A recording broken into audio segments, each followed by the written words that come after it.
सत श्री अकाल जी दा खालस टीवी देखने वाले देश दुनिया के साडे सारे दर्शकों का बहुत बहुत स्वागत है। पंजाब दीआं खास खबरां दे खास बुलेटिन दे नाल मैं हरशरण कौर। अज 23 सितंबर है, दिन शुक्रवार है। नानकशाही संमत 554 के मुताबिक अज 7 अस्सू है।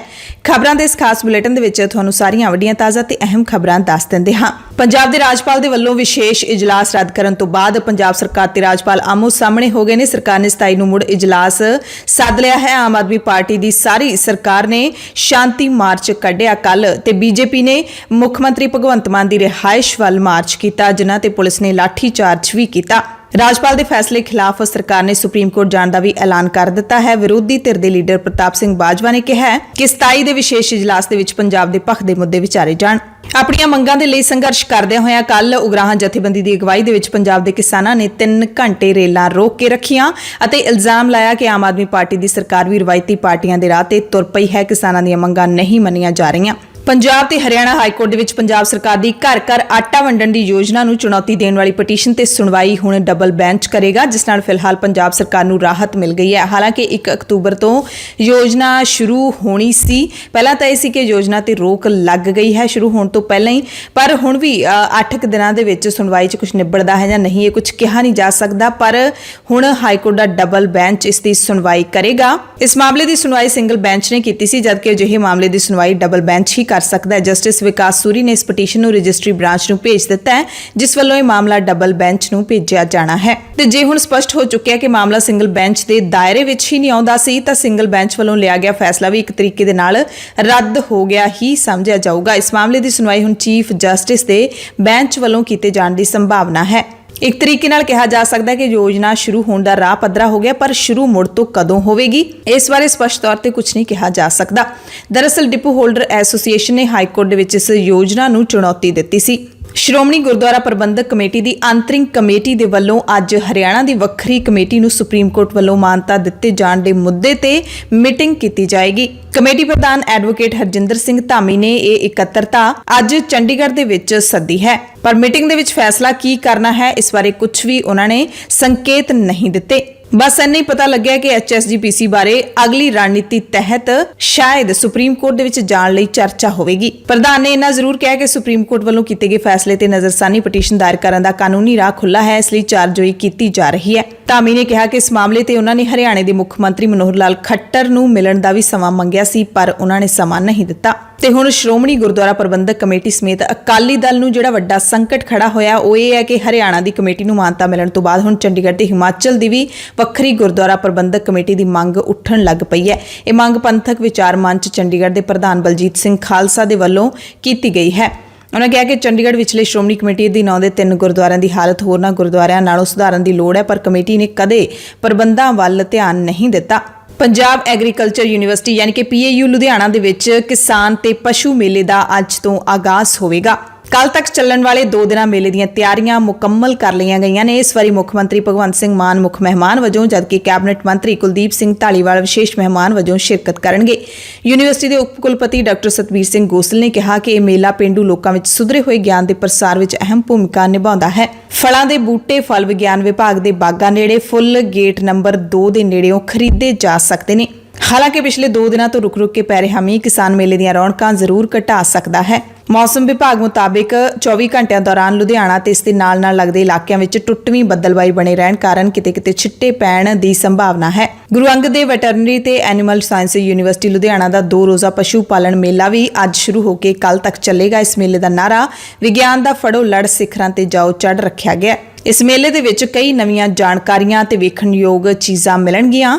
यूनीवर्सिटी ने सजावटी मच्छियां नूं रखण ते पालण वास्ते इस मेले दे विच विशेष काम कीता है। मच्छियां दे शौकीन होर सूचनावां हासिल कर सकणगे। पंजाब दे विच झोने दी पराली साड़न वाले किसानां दीआं मुश्किलां वध सकदियां ने, क्योंकि ऐतकी पंजाब सरकार झोने दे सीजन दौरान पराली नूं साड़न वाले किसानां दे माल रिकॉर्ड दे विच रैड एंट्री पा सकदी है। मुख सकत्तर पंजाब दे विजय कुमार जंजुआ ने डिप्टी कमिश्नरां दे नाल मीटिंग कीती। चंडीगढ़ दे विच मीटिंग दी प्रधानगी करदिआं हदायतां जारी कीतीआं, जिन्हां विचों रैड एंट्री पाए जाण दा इशारा मिलिआ है। आम आदमी पार्टी दे सरकार दे कार्यकाल दा इह पहला झोने दा सीजन है ते झोने दे सीजन दौरान ਪਰਾਲੀ ਨੂੰ ਸਭ ਤੋਂ ਵੱਧ ਅੱਗ ਲਾਈ ਜਾਂਦੀ ਹੈ। ਸਰਕਾਰ ਲਈ ਪਰਾਲੀ ਨੂੰ ਸਾੜਨ ਤੋਂ ਰੋਕਣਾ ਇੱਕ ਵੱਡੀ ਚੁਣੌਤੀ ਹੈ। ਪਤਾ ਲੱਗਿਆ ਕਿ ਸਰਕਾਰ ਪਹਿਲੇ ਪੜਾਅ ਤੇ ਨਰਮੀ ਵਰਤੂਗੀ। ਜੇ ਕਿਸਾਨਾਂ ਨੇ ਪਰਾਲੀ ਨੂੰ ਸਾੜਨ ਵਿੱਚ ਰਫ਼ਤਾਰ ਫੜੀ ਤਾਂ ਮਾਲ ਮਹਿਕਮੇ ਦੇ ਰਿਕਾਰਡ ਦੇ ਵਿੱਚ ਰੈੱਡ ਐਂਟਰੀ ਪਾਈ ਜਾਊਗੀ। ਮੁੱਖ ਸਕੱਤਰ ਜੰਜੂਆ ਨੇ ਡੀਸੀ ਨੂੰ ਸਾਰੇ ਡਿਪਟੀ ਕਮਿਸ਼ਨਰਾਂ ਨੂੰ ਹਦਾਇਤ ਕੀਤੀ ਹੈ ਕਿ ਕਿਸਾਨਾਂ ਨੂੰ ਸਮਝਾਇਆ ਜਾਵੇ ਕਿ ਜੇਕਰ ਪਰਾਲੀ ਸਾੜਨ ਵਾਲੇ ਕਿਸੇ ਕਿਸਾਨ ਦੇ ਮਾਲ ਰਿਕਾਰਡ ਦੇ ਵਿੱਚ ਰੈੱਡ ਐਂਟਰੀ ਪੈ ਜਾਂਦੀ ਹੈ ਤਾਂ ਇਸ ਨਾਲੋਂ ਕਈ ਸਰਕਾਰੀ ਸਕੀਮਾਂ ਤੇ ਯੋਜਨਾਵਾਂ ਦੇ ਲਾਭ ਲੈਣ ਤੋਂ ਵਾਂਝਾ ਹੋ ਸਕਦਾ ਹੈ। ਜੰਜੂਆ ਨੇ ਕਿਹਾ ਕਿ ਪਰਾਲੀ ਸਾੜਨ ਦੀਆਂ ਘਟਨਾਵਾਂ ਨੂੰ ਹਰ ਹੀਲੇ ਰੋਕਣ ਲਈ ਸਾਰੇ ਡੀਸੀ ਆਪਣੇ ਜ਼ਿਲ੍ਹਿਆਂ ਦੇ ਵਿੱਚ ਯੋਗ ਪ੍ਰਬੰਧ ਕਰਨ। ਪਿਛਲੇ ਦਿਨੀ ਪੰਜਾਬ ਦੇ ਖੇਤੀਬਾੜੀ ਮੰਤਰੀ ਕੁਲਦੀਪ ਸਿੰਘ ਧਾਲੀਵਾਲ ਨੇ ਵੀ ਦਾਅਵਾ ਕੀਤਾ ਸੀ ਕਿ ਪੰਜਾਬ ਦੇ ਵਿੱਚ ਪਰਾਲੀ ਸਾੜਨ ਤੋਂ ਰੋਕਣ ਦੇ ਲਈ ਕਿਸਾਨਾਂ ਨੂੰ ਮਦਦ ਦਿੱਤੀ ਜਾਵੇਗੀ। ਹੈਪੀ ਸੀਡਰ ਤੇ ਹੋਰ ਸੰਦਾਂ ਜਾਂ ਮਸ਼ੀਨਾਂ ਦੀ ਖਰੀਦ ਲਈ ਕਿਸਾਨਾਂ ਦੀ ਵਿੱਤੀ ਮਦਦ ਹੈ ਜਿਹੜੀ ਉਹ ਕੀਤੀ ਜਾ ਰਹੀ ਹੈ ਤੇ ਸੂਬਾ ਸਰਕਾਰ ਪਰਾਲੀ ਨੂੰ ਸਾੜਨ ਦੀ ਥਾਂ ਇਸ ਦੇ ਪ੍ਰਬੰਧਨ ਵੱਲ ਵਿਸ਼ੇਸ਼ ਧਿਆਨ ਦੇ ਰਹੀ ਹੈ। ਮੁੱਖ ਸਕੱਤਰ ਨੇ ਤਾੜਨਾ ਵੀ ਕੀਤੀ ਹੈ ਕੱਲ੍ਹ ਵਾਲੀ ਮੀਟਿੰਗ ਦੇ ਵਿੱਚ ਕਿ ਜੇ ਇਸ ਮਾਮਲੇ ਦੇ ਵਿੱਚ ਕੋਈ ਵੀ ਢਿੱਲ ਵਰਤੀ ਗਈ ਤਾਂ ਕਾਰਵਾਈ ਹੋਵੇਗੀ। ਦੂਸਰੇ ਪਾਸੇ ਕਿਸਾਨਾਂ ਨੇ ਪਰਾਲੀ ਨੂੰ ਸਾੜਨਾ ਸ਼ੁਰੂ ਵੀ ਕਰ ਦਿੱਤਾ ਹੈ। ਅੰਮ੍ਰਿਤਸਰ ਤੋਂ ਅਜਿਹੀਆਂ ਖਬਰਾਂ ਸਾਹਮਣੇ ਆਈਆਂ ਨੇ ਜਿੱਥੇ ਕਈ ਪਿੰਡਾਂ ਦੇ ਵਿੱਚ ਕਿਸਾਨਾਂ ਨੇ ਝੋਨਾ ਵੱਢਣ ਤੋਂ ਬਾਅਦ ਪਰਾਲੀ ਨੂੰ ਤੁਰੰਤ ਸਾੜ ਦਿੱਤਾ ਹੈ। ਕਿਸਾਨਾਂ ਦਾ ਕਹਿਣਾ ਹੈ ਕਿ ਸਾਡੇ ਕੋਲ ਹੋਰ ਕੋਈ ਚਾਰਾ ਨਹੀਂ ਹੈ। ਸਰਕਾਰ ਸਿਰਫ ਬਿਆਨ ਦਿੰਦੀ ਹੈ, ਮਦਦ ਦੇ ਲਈ ਕੁਝ ਵੀ ਪ੍ਰੈਕਟੀਕਲ ਤੌਰ ਤੇ ਕੀਤਾ ਨਹੀਂ ਜਾਂਦਾ। ਸੁਪਰੀਮ ਕੋਰਟ ਨੇ ਫੋਰਟਿਸ ਹੈਲਥ ਕੇਅਰ ਲਿਮਟਿਡ ਦੇ ਸਾਬਕਾ ਪ੍ਰਮੋਟਰ ਮਾਲਵਿੰਦਰ ਸਿੰਘ ਤੇ ਸ਼ਿਵਿੰਦਰ ਸਿੰਘ ਨੂੰ 6 ਮਹੀਨੇ ਜੇਲ੍ਹ ਦੀ ਸਜ਼ਾ ਸੁਣਾਈ ਹੈ। ਚੀਫ ਜਸਟਿਸ ਯੂ ਲਲਿਤ ਦੀ ਅਗਵਾਈ ਵਾਲੇ ਬੈਂਚ ਨੇ ਦੋਵਾਂ ਨੂੰ ਇਹ ਸਜ਼ਾ ਫੋਰਟਿਸ ਦੇ ਸ਼ੇਅਰ ਮਲੇਸ਼ੀਆ ਆਧਾਰਿਤ IHH ਹੈਲਥ ਕੇਅਰ ਨੂੰ ਵੇਚਣ ਸੰਬੰਧੀ ਇੱਕ ਕੇਸ ਦੇ ਵਿੱਚ ਸੁਣਾਈ ਹੈ। ਇਸ ਤੋਂ ਪਹਿਲਾਂ ਦੋਵਾਂ ਨੂੰ ਅਦਾਲਤ ਦੀ ਤੌਹੀਨ ਕਰਨ ਦਾ ਦੋਸ਼ੀ ਠਹਿਰਾਇਆ ਗਿਆ ਸੀ। ਇਹ ਡੇਰਾ ਬਿਆਸ ਦੇ ਮੁਖੀ ਗੁਰਿੰਦਰ ਸਿੰਘ ਦੇ ਭਾਣਜੇ ਨੇ, ਯਾਨੀ ਕਿ ਗੁਰਿੰਦਰ ਸਿੰਘ ਇਹਨਾਂ ਦਾ ਮਾਮਾ ਲੱਗਦਾ ਹੈ। ਫੋਰਟਿਸ ਹੈਲਥ ਕੇਅਰ ਲਿਮਟਿਡ ਦੇ ਸਾਬਕਾ ਪ੍ਰਮੋਟਰ ਜਾਪਾਨ ਦੀ ਕੰਪਨੀ ਡਾਈਚੀ ਸਾਂਕਿਓ ਨੇ ਫੋਰਟਿਸ IHH ਕਰਾਰ ਨੂੰ ਚੁਣੌਤੀ ਦਿੱਤੇ ਜਾਣ ਤੋਂ ਬਾਅਦ ਇਹ ਅਦਾਲਤ ਦਾ ਸਾਹਮਣਾ ਕਰ ਰਹੇ ਨੇ। ਪੰਜਾਬ ਦੇ ਸਾਬਕਾ ਕੈਬਨਿਟ ਮੰਤਰੀ ਤੇ ਕਾਂਗਰਸ ਦੇ ਲੀਡਰ ਵਿਜੇਂਦਰ ਸਿੰਗਲਾ ਦੇ ਖਿਲਾਫ ਸੰਗਰੂਰ ਪੁਲਿਸ ਨੇ ਧਾਰਾ 188 IPC 51 ਆਫਤ ਪ੍ਰਬੰਧਨ ਐਕਟ 2005 ਤਹਿਤ ਫਰਵਰੀ ਮਹੀਨੇ ਵਿੱਚ ਦਰਜ ਹੋਏ 2 ਕੇਸਾਂ ਵਿੱਚ ਚਲਾਨ ਪੇਸ਼ ਕਰ ਦਿੱਤਾ ਹੈ ਤੇ ਚੀਫ ਜੁਡੀਸ਼ੀਅਲ ਮੈਜਿਸਟ੍ਰੇਟ ਸੰਗਰੂਰ ਦੀ ਅਦਾਲਤ ਨੇ ਦੋਵੇਂ ਕੇਸਾਂ ਦੇ ਵਿੱਚ ਸਿੰਗਲਾ ਨੂੰ 17 ਅਕਤੂਬਰ ਤੱਕ ਸਮਨ ਜਾਰੀ ਕਰ ਦਿੱਤੇ ਨੇ। ਪੁਲਿਸ ਨੇ ਦੱਸਿਆ ਕਿ 9 ਫਰਵਰੀ 2022 ਨੂੰ ਫਲਾਈਂਗ ਸਕੁਐਡ ਦੀ ਟੀਮ ਦੇ ਇੰਚਾਰਜ ਰਜਿੰਦਰ ਕੁਮਾਰ ਨੇ ਰਾਤ ਨੂੰ ਕਰੀਬ 9:45 ਵਜੇ ਖਲੀਫਾ ਗਲੀ ਸੰਗਰੂਰ ਦੀ ਚੈਕਿੰਗ ਕੀਤੀ।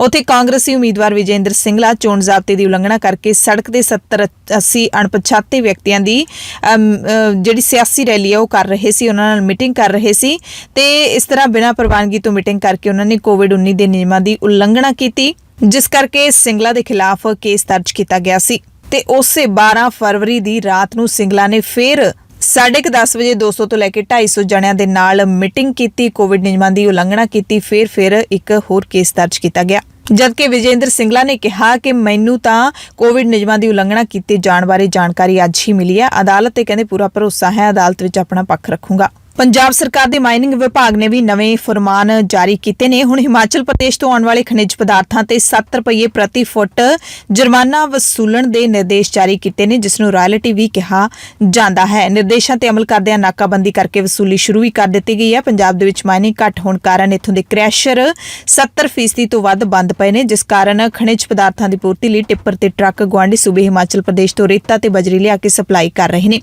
ਹਿਮਾਚਲ ਪ੍ਰਦੇਸ਼ ਵੱਲੋਂ ਖਣਿਜ ਪਦਾਰਥਾਂ ਦੇ ਭਾਅ ਵਿੱਚ ਪਹਿਲਾਂ ਹੀ ਵਾਧਾ ਕੀਤਾ ਹੋਇਆ ਸੀ ਤੇ ਹੁਣ ਆਪ ਸਰਕਾਰ ਦੇ ਵੱਲੋਂ 7 ਰੁਪਏ ਪ੍ਰਤੀ ਫੁੱਟ ਰੇਤਾ ਬਜਰੀ ਲੈ ਕੇ ਆਉਣ ਵਾਲੇ ਟਰੱਕਾਂ ਤੋਂ ਰਾਇਲਟੀ ਵਸੂਲਣ ਦੇ ਉਦੇਸ਼ ਨਾਲ ਰੇਤ ਤੇ ਬਜਰੀ ਦੇ ਭਾਅ ਦੇ ਵਿੱਚ ਬੇਤਹਾਸ਼ਾ ਵਾਧਾ ਹੋਵੇਗਾ, ਇਸ ਦੇ ਵਿੱਚ ਕੋਈ ਸ਼ੱਕ ਨਹੀਂ ਹੈ। ਮਰਹੂਮ ਪੰਜਾਬੀ ਗਾਇਕ ਸ਼ੁਭਦੀਪ ਸਿੰਘ ਸਿੱਧੂ ਮੂਸੇਵਾਲੇ ਦੇ ਕਤਲ ਦੇ ਪੌਣੇ 4 ਮਹੀਨਿਆਂ ਬਾਅਦ YouTube ਨੇ ਗਾਇਕ ਨੂੰ ਡਾਇਮੰਡ ਪਲੇ ਬਟਨ ਪੁਰਸਕਾਰ ਦਿੱਤਾ ਹੈ। ਇਹ ਉਪਲਬਧੀ ਹਾਸਲ ਕਰਨ ਵਾਲੇ ਉਹ ਪਹਿਲੇ ਪੰਜਾਬੀ ਗਾਇਕ ਨੇ। ਮੂਸੇਵਾਲਾ ਨੂੰ YouTube ਪਲੇਟਫਾਰਮ ਤੇ 1 ਕਰੋੜ ਤੋਂ ਵੱਧ ਚਾਹਣ ਵਾਲੇ ਮਿਲਣ ਤੇ YouTube ਤੋਂ ਡਾਇਮੰਡ ਪਲੇ ਬਟਨ ਪ੍ਰਾਪਤ ਹੋਇਆ ਹੈ। ਉਸ ਦੇ YouTube ਦੇ ਚੈਨਲ ਤੇ ਇਸ ਵੇਲੇ 1 ਕਰੋੜ 69 ਲੱਖ ਪ੍ਰਸ਼ੰਸਕ ਨੇ। ਡਾਇਮੰਡ ਪਲੇ ਬਟਨ ਇੱਕ YouTube ਸਿਰਜਣਹਾਰ ਪੁਰਸਕਾਰ ਹੈ ਜੋ ਉਹਨਾਂ ਚੈਨਲਾਂ ਨੂੰ ਦਿੱਤਾ ਜਾਂਦਾ ਹੈ ਜਿਹੜੇ ਵੀਡੀਓ ਅਪਲੋਡਿੰਗ ਪਲੇਟਫਾਰਮ ਵੱਲੋਂ 10 ਮਿਲੀਅਨ ਗਾਹਕਾਂ ਤੱਕ ਪਹੁੰਚ ਕਰਦੇ ਨੇ ਜਾਂ ਫਿਰ ਇਸ ਨੂੰ ਪਾਰ ਕਰ ਜਾਂਦੇ ਨੇ ਤੇ ਇਸ ਦਾ ਮਕਸਦ ਹੁੰਦਾ ਹੈ ਸਭ ਤੋਂ ਪ੍ਰਸਿੱਧ ਚੈਨਲਾਂ ਨੂੰ ਪਛਾਣਨਾ। ਸ਼ੁਭਦੀਪ ਸਿੰਘ ਸਿੱਧੂ ਮੂਸੇਵਾਲੇ ਨੇ ਆਪਣੇ 5 ਸਾਲ ਦੇ 뮤직 ਕਰੀਅਰ ਦੇ ਵਿੱਚ ਇੰਡਸਟਰੀ ਨੂੰ ਦਮਦਾਰ ਗੀਤ ਦਿੱਤੇ ਸਨ ਤੇ ਉਸਨੇ ਆਪਣਾ ਚੈਨਲ YouTube ਚੈਨਲ ਖੁਦ ਦਾ ਬਣਾਇਆ ਸੀ ਜਿਸ ਦਾ ਨਾਮ ਸਿੱਧੂ ਮੂਸੇਵਾਲਾ ਹੈ। ਉਧਰ ਸਿੱਧੂ ਮੂਸੇਵਾਲੇ ਦੇ ਪਿਤਾ ਬਲਕੌਰ ਸਿੰਘ ਇਸ ਵਕਤ ਹਸਪਤਾਲ ਦੇ ਵਿੱਚ ਹੀ ਦਾਖਲ ਨੇ ਪੀਜੀਆਈ ਦੇ ਵਿੱਚ ਉਹਨਾਂ ਦਾ ਇਲਾਜ ਚੱਲ ਰਿਹਾ ਹੈ। ਤਾਇਆ ਚਮਕੌਰ ਸਿੰਘ ਨੇ ਦੱਸਿਆ ਕਿ ਪੁੱਤ ਨੂੰ ਮਿਲੇ ਪੁਰਸਕਾਰ ਦਾ ਪਿਤਾ ਨੂੰ ਦੱਸ ਦਿੱਤਾ ਹੈ ਤੇ ਉਹਨਾਂ ਨੇ ਪੁੱਤ ਦੀ ਪ੍ਰਾਪਤੀ ਤੇ ਮਾਣ ਮਹਿਸੂਸ ਕੀਤਾ ਹੈ। ਬਲਕੌਰ ਸਿੰਘ ਦੇ 3 ਸਟੰਟ ਪਾਏ ਗਏ ਨੇ। ਸਿਹਤ ਬਿਲਕੁਲ ਠੀਕ ਹੈ। 1-2 ਦਿਨਾਂ ਤੱਕ ਡਾਕਟਰਾਂ ਦੀ ਸਲਾਹ ਤੋਂ ਬਾਅਦ ਛੁੱਟੀ ਮਿਲ ਸਕਦੀ ਹੈ। ਪਟਿਆਲਾ ਦੇ ਵਿੱਚ ਲਾਈਨਮੈਨ ਮੀਂਹ ਦੌਰਾਨ ਹੀ ਬਿਜਲੀ ਟਾਵਰ ਤੇ ਡਟੇ ਰਹੇ। ਤੀਸਰੇ ਦਿਨ ਵੀ ਇਹਨਾਂ ਦਾ ਸੰਘਰਸ਼ ਜਾਰੀ ਰਿਹਾ ਤੇ ਅੱਜ ਚੌਥਾ ਦਿਨ ਚੜ੍ਹ ਜੂਗਾ। ਪਟਿਆਲਾ ਦੇ ਭੇੜਪੁਰਾ ਪਿੰਡ ਕੋਲੋਂ ਦੀ ਲੰਘਦੇ ਬਿਜਲੀ ਸਪਲਾਈ ਵਾਲੇ ਵੱਡੇ ਟਾਵਰ ਤੇ ਚੜੇ ਅਪ੍ਰੈਂਟਿਸ ਲਾਈਨਮੈਨ ਯੂਨੀਅਨ ਦੇ ਅੱਧੀ ਦਰਜਨ ਜਿਹੜੇ ਨੁਮਾਇੰਦੇ ਨੇ, ਪ੍ਰਦਰਸ਼ਨਕਾਰੀ ਨੇ, ਉਹ ਲਗਾਤਾਰ ਟਾਵਰ ਤੇ ਡਟੇ ਰਹੇ। ਪ੍ਰਸ਼ਾਸਨ ਲਗਾਤਾਰ ਇਹਨਾਂ ਨੂੰ ਉਤਾਰਨ ਦੀ ਕੋਸ਼ਿਸ਼ ਕਰ ਰਿਹਾ ਹੈ ਤੇ ਇਹਨਾਂ ਨੇ ਮੀਂਹ ਤੋਂ ਬਚਣ ਦੇ ਲਈ ਜੁਗਾੜੂ ਤਰੀਕੇ ਨਾਲ ਇੱਥੇ ਝੁੱਗੀਆਂ ਵੀ ਬਣਾ ਲਈਆਂ ਨੇ। ਉਧਰ ਦਰਜਨਾਂ ਹੀ ਸਾਥੀਆਂ ਨੇ ਟਾਵਰ ਦੇ ਹੇਠਾਂ ਹੀ ਟਰਾਲੀਆਂ ਦੇ ਉੱਤੇ ਤੰਬੂ ਫਿੱਟ ਕਰਕੇ ਦਿੱਲੀ ਮੋਰਚੇ ਦੀ ਤਰਜ਼ ਤੇ ਆਪਣੀਆਂ ਪੱਕੀਆਂ ਠਹਿਰਾਂ ਵੀ ਬਣਾ ਲਈਆਂ ਨੇ। ਬੇਰੁਜ਼ਗਾਰਾਂ ਦੇ ਲਈ ਚਾਹ ਤੇ ਲੰਗਰ ਦਾ ਪ੍ਰਬੰਧ ਪਿੰਡ ਵਾਸੀਆਂ ਤੇ ਗੁਰਦੁਆਰਾ ਕਮੇਟੀ ਦੇ ਵੱਲੋਂ ਕੀਤਾ ਜਾ ਰਿਹਾ ਹੈ। ਪੰਜਾਬ ਸਰਕਾਰ ਨੇ 4 ਪਿੰਡਾਂ ਦੀ 384 ਏਕੜ ਪੰਚਾਇਤੀ ਜ਼ਮੀਨ ਉਦਯੋਗਿਕ ਪਾਰਕ ਵਾਸਤੇ ਦੇਣ ਦੀ ਤਿਆਰੀ ਖਿੱਚ ਲਈ ਹੈ। ਇਸ ਨਾਲ ਚਮਕੌਰ ਸਾਹਿਬ ਇਲਾਕੇ ਦੇ ਵਾਤਾਵਰਣ ਵਿੱਚ ਪੈਣ ਵਾਲੇ ਵਿਗਾੜਾਂ ਸੰਬੰਧੀ ਲੋਕਾਂ ਨੇ ਅਜਿਹੇ ਉਦਯੋਗਿਕ ਅਦਾਰਿਆਂ ਵਿਰੁੱਧ ਲਾਮਬੰਦੀ ਵੀ ਵਿੱਢ ਦਿੱਤੀ ਹੈ। ਦਰਅਸਲ ਪੰਜਾਬ ਸਰਕਾਰ ਦੇ ਪੰਜਾਬ ਲਘੂ ਉਦਯੋਗ ਤੇ ਨਿਰਯਾਤ ਨਿਗਮ ਲਿਮਟਿਡ ਦੇ ਵੱਲੋਂ ਜਾਰੀ ਕੀਤੇ ਪੱਤਰ ਰਾਹੀਂ ਨੇੜਲੇ ਪਿੰਡਾਂ ਮਹਿਤੋਤ, ਕੀੜੀ ਅਫਗਾਨਾ, ਬੱਸੀ ਗੁਜਰਾਂ ਤੇ ਧੌਲਰਾਂ ਪਿੰਡ ਦੀ 384 ਏਕੜ ਪੰਚਾਇਤੀ ਜ਼ਮੀਨ ਉਦਯੋਗਿਕ ਪਾਰਕ ਵਾਸਤੇ ਦੇਣ ਲਈ ਡਾਇਰੈਕਟਰ ਪੇਂਡੂ ਵਿਕਾਸ ਤੇ ਪੰਚਾਇਤ ਵਿਭਾਗ ਪੰਜਾਬ ਨੂੰ ਅਗਲੇਰੀ ਕਾਰਵਾਈ ਕਰਨ ਦੇ ਲਈ ਕਹਿ ਦਿੱਤਾ ਗਿਆ। ਇਹ ਜ਼ਮੀਨ ਗ੍ਰਹਿਣ ਕਰਕੇ ਇੱਥੇ ਉਦਯੋਗਿਕ ਪਾਰਕ ਵਿਕਸਿਤ ਕਰਨ ਸੰਬੰਧੀ ਤਜਵੀਜ਼ ਨੂੰ ਪੰਜਾਬ ਦੇ ਮੁੱਖ ਮੰਤਰੀ ਨੇ ਜੁਲਾਈ 2022 ਦੇ ਵਿੱਚ ਹੀ ਮਨਜ਼ੂਰੀ ਦਿੱਤੀ ਹੈ। ਮੁੱਖ ਮੰਤਰੀ ਭਗਵੰਤ ਸਿੰਘ ਮਾਨ ਨੇ ਤੇ ਸਾਰੀ ਕਾਰਵਾਈ ਛੇਤੀ ਅਮਲ ਦੇ ਵਿੱਚ ਲਿਆਉਣ ਦੀਆਂ ਹਦਾਇਤਾਂ ਵੀ ਜਾਰੀ ਕੀਤੀਆਂ ਨੇ। ਇਹ ਵੀ ਪਤਾ ਲੱਗਿਆ ਕਿ ਪਾਰਕ ਵਿੱਚ ਸਭ ਤੋਂ ਪਹਿਲਾਂ ਕਪੂਰਥਲਾ ਹਲਕੇ ਦੇ ਵੱਡੇ ਘਰਾਣੇ ਦੇ ਗੱਤਾ ਮਿੱਲ ਲਾਈ ਜਾ ਰਹੀ ਹੈ। ਦੂਸਰੇ ਪਾਸੇ ਇਸ ਤਜਵੀਜ਼ ਦਾ ਪਤਾ ਲੱਗਣ ਤੇ ਇਲਾਕੇ ਦੇ ਲੋਕ ਹੁਣ ਇਕਜੁੱਟ ਹੋਣਾ ਸ਼ੁਰੂ ਹੋ ਗਏ ਨੇ। ਅਮਰਗੜ੍ਹ ਦੇ ਮੂਲਾਬੱਧਾ ਰੋਡ ਸਥਿਤ ਸਟੀਲ ਫੈਕਟਰੀ ਦੇ ਵਿੱਚ ਧਮਾਕੇ ਕਾਰਨ 7 ਮੁਲਾਜ਼ਮ ਜ਼ਖਮੀ ਹੋ ਗਏ। ਪਤਾ ਲੱਗਿਆ ਕਿ ਭੱਠੀ ਦੀ ਮੋਟਰ ਵਿੱਚ ਸਪਾਰਕ ਹੋਣ ਕਰਕੇ ਮੈਟਲ ਮਟੀਰੀਅਲ ਭੱਠੀ ਵਿੱਚੋਂ ਬਾਹਰ ਆ ਗਿਆ ਤੇ ਕੰਮ ਕਰਦੇ ਮਜ਼ਦੂਰਾਂ ਤੇ ਪੈ ਗਿਆ। ਪੁਲਿਸ ਨੇ ਕਿਹਾ ਕਿ ਜ਼ਖਮੀਆਂ ਦੇ ਬਿਆਨਾਂ ਦੇ ਆਧਾਰ ਤੇ ਕਾਰਵਾਈ ਕੀਤੀ ਜਾਵੇਗੀ। ਇਹਨਾਂ ਨੂੰ ਹਸਪਤਾਲ ਦੇ ਵਿੱਚ ਦਾਖਲ ਕਰਵਾਇਆ ਗਿਆ। ਪਿਛਲੇ ਦਿਨੀ ਤਰਨਤਾਰਨ ਦੇ ਠੱਕਰਪੁਰਾ ਪਿੰਡ ਦੀ ਚਰਚ ਅੰਦਰ ਵਾਪਰੀ ਘਟਨਾ ਨੂੰ ਲੈ ਕੇ ਈਸਾਈ ਭਾਈਚਾਰੇ ਨੇ ਫਿਰ ਇਨਸਾਫ ਦੇ ਲਈ ਆਵਾਜਾਈ ਰੋਕ ਦਿੱਤੀ। ਈਸਾਈ ਭਾਈਚਾਰੇ ਦੇ ਲੋਕਾਂ ਨੇ ਵੱਡੀ ਗਿਣਤੀ ਵਿੱਚ ਰੋਸ ਵਿਖਾਵਾ ਕੀਤਾ ਤੇ ਇਸ ਮਾਮਲੇ ਵਿੱਚ ਹੁਣ ਤੱਕ ਇਨਸਾਫ ਨਾ ਮਿਲਣ ਕਰਕੇ ਕੌਮੀ ਮਾਰਗ 54 ਤੇ ਕਈ ਘੰਟੇ ਆਵਾਜਾਈ ਠੱਪ ਰੱਖੀ। ਚੰਡੀਗੜ੍ਹ ਦੇ ਵਿੱਚ ਸਿਹਤ ਕਾਮਿਆਂ ਦੀ ਜਥੇਬੰਦੀ ਮਲਟੀਪਰਪਸ ਹੈਲਥ EMPLOYEES ਯੂਨੀਅਨ ਨੇ ਸਿਹਤ ਵਿਭਾਗ ਦੇ ਡਾਇਰੈਕਟਰ ਦੇ ਦਫ਼ਤਰ ਮੂਹਰੇ ਪ੍ਰਦਰਸ਼ਨ ਕੀਤਾ। ਸੈਕਟਰ 34A ਸਥਿਤ ਸਿਹਤ ਵਿਭਾਗ ਦੇ ਡਾਇਰੈਕਟਰ ਦੇ ਦਫ਼ਤਰ ਮੂਹਰੇ ਧਰਨਾ ਦੇ ਕੇ ਇਹਨਾਂ ਨੇ ਆਪਣੀਆਂ ਮੰਗਾਂ ਮੰਨੇ ਜਾਣ ਦੀ ਮੰਗ ਕੀਤੀ ਤੇ ਚੇਤਾਵਨੀ ਵੀ ਦਿੱਤੀ ਹੈ ਕਿ ਜੇ ਮੰਗਾਂ ਨਾ ਮੰਨੀਆਂ ਗਈਆਂ ਤਾਂ ਸੰਘਰਸ਼ ਤਿੱਖਾ ਹੋਏਗਾ। ਤਖ਼ਤ ਸ੍ਰੀ ਦਮਦਮਾ ਸਾਹਿਬ ਦੇ ਸਾਬਕਾ ਜਥੇਦਾਰ ਗਿਆਨੀ ਕੇਵਲ ਸਿੰਘ ਨੂੰ ਦਿੱਲੀ ਦੀ ਮੈਟਰੋ ਰੇਲ ਦੇ ਵਿੱਚ ਕਿਰਪਾਨ ਸਮੇਤ ਸਫ਼ਰ ਕਰਨ ਤੋਂ ਰੋਕੇ ਜਾਣ ਦੇ ਮਾਮਲੇ ਵਿੱਚ ਕੌਮੀ ਘੱਟ ਗਿਣਤੀ ਕਮਿਸ਼ਨ ਨੇ ਦਿੱਲੀ ਮੈਟਰੋ ਰੇਲ ਕਾਰਪੋਰੇਸ਼ਨ ਦੇ ਕੋਲੋਂ ਜਵਾਬ ਮੰਗਿਆ ਹੈ। 8 ਸਤੰਬਰ ਸ਼ਾਮ ਨੂੰ 4:30 ਵਜੇ ਦੁਆਰਕਾ ਮੈਟਰੋ ਸਟੇਸ਼ਨ ਤੇ ਕਿਰਪਾਨ ਸਮੇਤ ਸਫ਼ਰ ਕਰਨ ਤੋਂ ਗਿਆਨੀ ਕੇਵਲ ਸਿੰਘ ਨੂੰ ਰੋਕਿਆ ਗਿਆ ਸੀ। ਗੁਰਦਾਸਪੁਰ ਦੇ ਪਿੰਡ ਵਜ਼ੀਰਪੁਰ ਦੇ ਰਹਿਣ ਵਾਲੇ ਫੌਜੀ ਜਵਾਨ ਅਮਰਪਾਲ ਸਿੰਘ, ਜਿਸ ਦੀ 23 ਸਾਲ ਦੀ ਉਮਰ ਦੇ ਵਿੱਚ ਲੰਘੇ ਦਿਨੀ ਡਿਊਟੀ ਦੌਰਾਨ ਸ਼ੱਕੀ ਹਾਲਾਤ ਵਿੱਚ ਮੌਤ ਹੋ ਗਈ ਹੈ, ਜਿਸ ਤੋਂ ਬਾਅਦ ਪਰਿਵਾਰ ਨੇ ਦੋਸ਼ ਲਾਇਆ ਕਿ ਭਾਰਤੀ ਫੌਜ ਦੇ ਜਵਾਨ ਉਹਨਾਂ ਦੇ ਪੁੱਤਰ ਦੀ ਦੇਹ ਲਿਫਾਫੇ ਵਿੱਚ ਲਪੇਟ ਕੇ ਪਿੰਡ ਦੇ ਬਾਹਰੀ ਗੱਡੀ ਤੋਂ ਲਾ ਕੇ ਚਲੇ ਗਏ, ਜਿਸ ਨਾਲ ਲਾਸ਼ ਦੀ ਬੇਕਦਰੀ ਹੋਈ ਹੈ। ਪਰਿਵਾਰ ਨੇ ਅਮਰਪਾਲ ਸਿੰਘ ਦੀ ਲਾਸ਼ ਡੀਸੀ ਦਫ਼ਤਰ ਅੱਗੇ ਰੱਖ ਕੇ ਕੇਂਦਰ ਸਰਕਾਰ ਖਿਲਾਫ ਨਾਅਰੇਬਾਜ਼ੀ ਕੀਤੀ ਤੇ ਮਾਮਲੇ ਦੀ ਜਾਂਚ ਕਰਵਾ ਕੇ ਪੁੱਤ ਨੂੰ ਬਣਦਾ ਮਾਣ ਸਨਮਾਨ ਦੇਣ ਦੀ ਮੰਗ ਕੀਤੀ। ਉਧਰ ਫੌਜ ਦੇ ਅਧਿਕਾਰੀਆਂ ਨੇ ਦੱਸਿਆ ਕਿ ਭਾਰਤੀ ਫੌਜ ਵਿੱਚ ਖੁਦਕੁਸ਼ੀ ਕਰਨ ਵਾਲੇ ਕਿਸੇ ਫੌਜੀ ਜਵਾਨ ਨੂੰ ਸਨਮਾਨ ਨਹੀਂ ਦਿੱਤਾ ਜਾਂਦਾ, ਸਿਰਫ ਉਸ ਦੀ ਦੇਹ ਹੀ ਸਨਮਾਨ ਸਹਿਤ ਘਰ ਤੱਕ ਪਹੁੰਚਾਈ ਜਾਂਦੀ ਹੈ।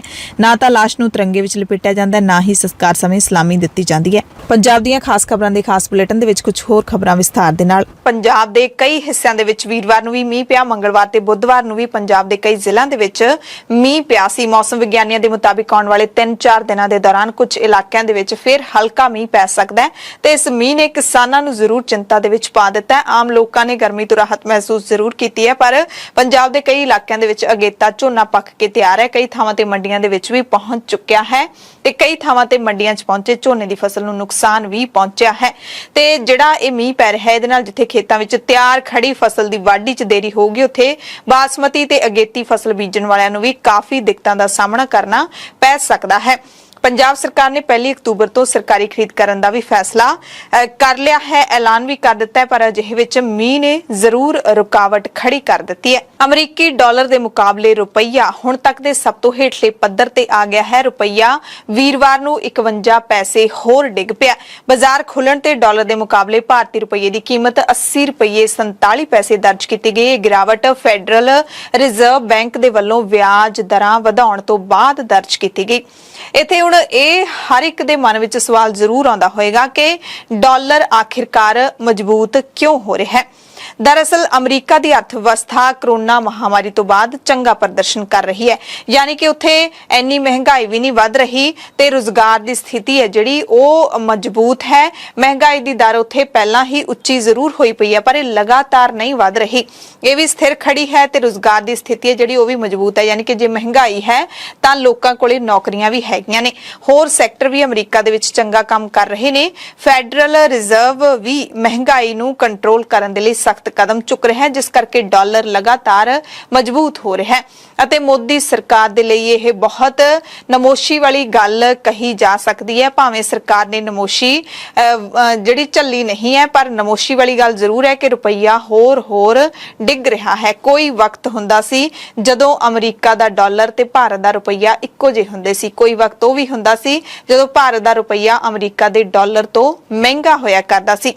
पर अज हालात ये ने कि $1 के मुकाबले 80 रुपये हो गए ने। 80 रुपया का $1 है, ताही करके शायद इधरों जिहड़ा मुल्क है वो पूरा बाहरले मुल्कां नूं तुरिया जा रहा है, क्योंकि इत्थे मेहनत का मुल है जिहड़ा वो नहीं मिलता। रुपया कमजोर हो रहा है, अर्थव्यवस्था कमजोर हो रही है, क्योंकि पाड़ा है, महंगाई वध रही है, रोजगार घट रहा है, कीमतां दा वाजिब मुल है जिहड़ा वो नहीं मिल रहा। एक बैलेंस है जिहड़ा वो किसी भी चीज़ च नहीं है।